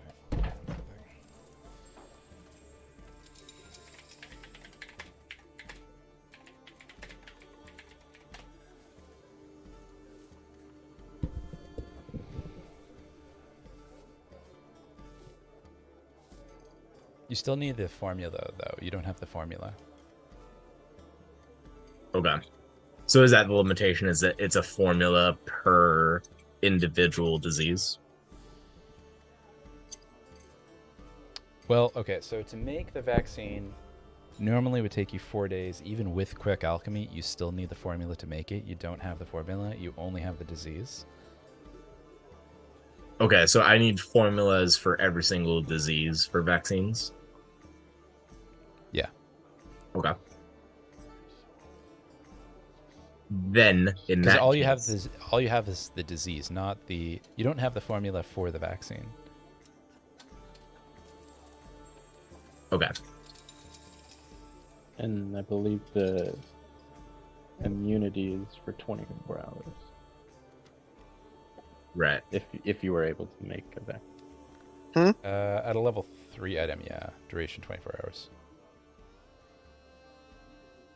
Okay, in that case, Muckduck looks at the hatchet, looks at Algar, looks at the hatchet, and then frowns. What is it, Muckduck? I hope you like shitting basically water. Stay hydrated, bud. What is it? You're gonna be very sick very soon. We might want to get you to that healer over in the town. Yeah, take me to the hospital. Take me to the hospital. Yeah, let's get him there. I cannot help this. All right. Before we leave, I'll turn to Duncan and say, take my hat off and say thank you. Duncan, he kind of turns. Actually, can you guys see that? Oh, sorry. Yeah, let me move myself forward a little bit.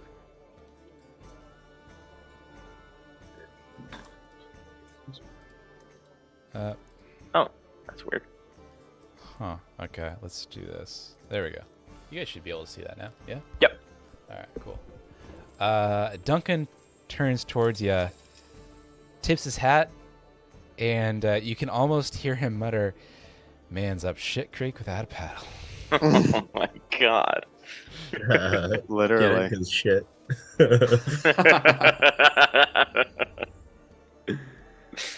All right, so what are you going to do? Yeah, take me to the hospital. Give me Muck Duck. I need you. Oh, And, ambulance, get some French fries.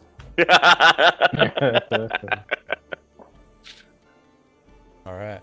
Well, I think with that, we'll go ahead and call it a night then. And we'll have to see how Algar reacts to his particular circumstance on the next one.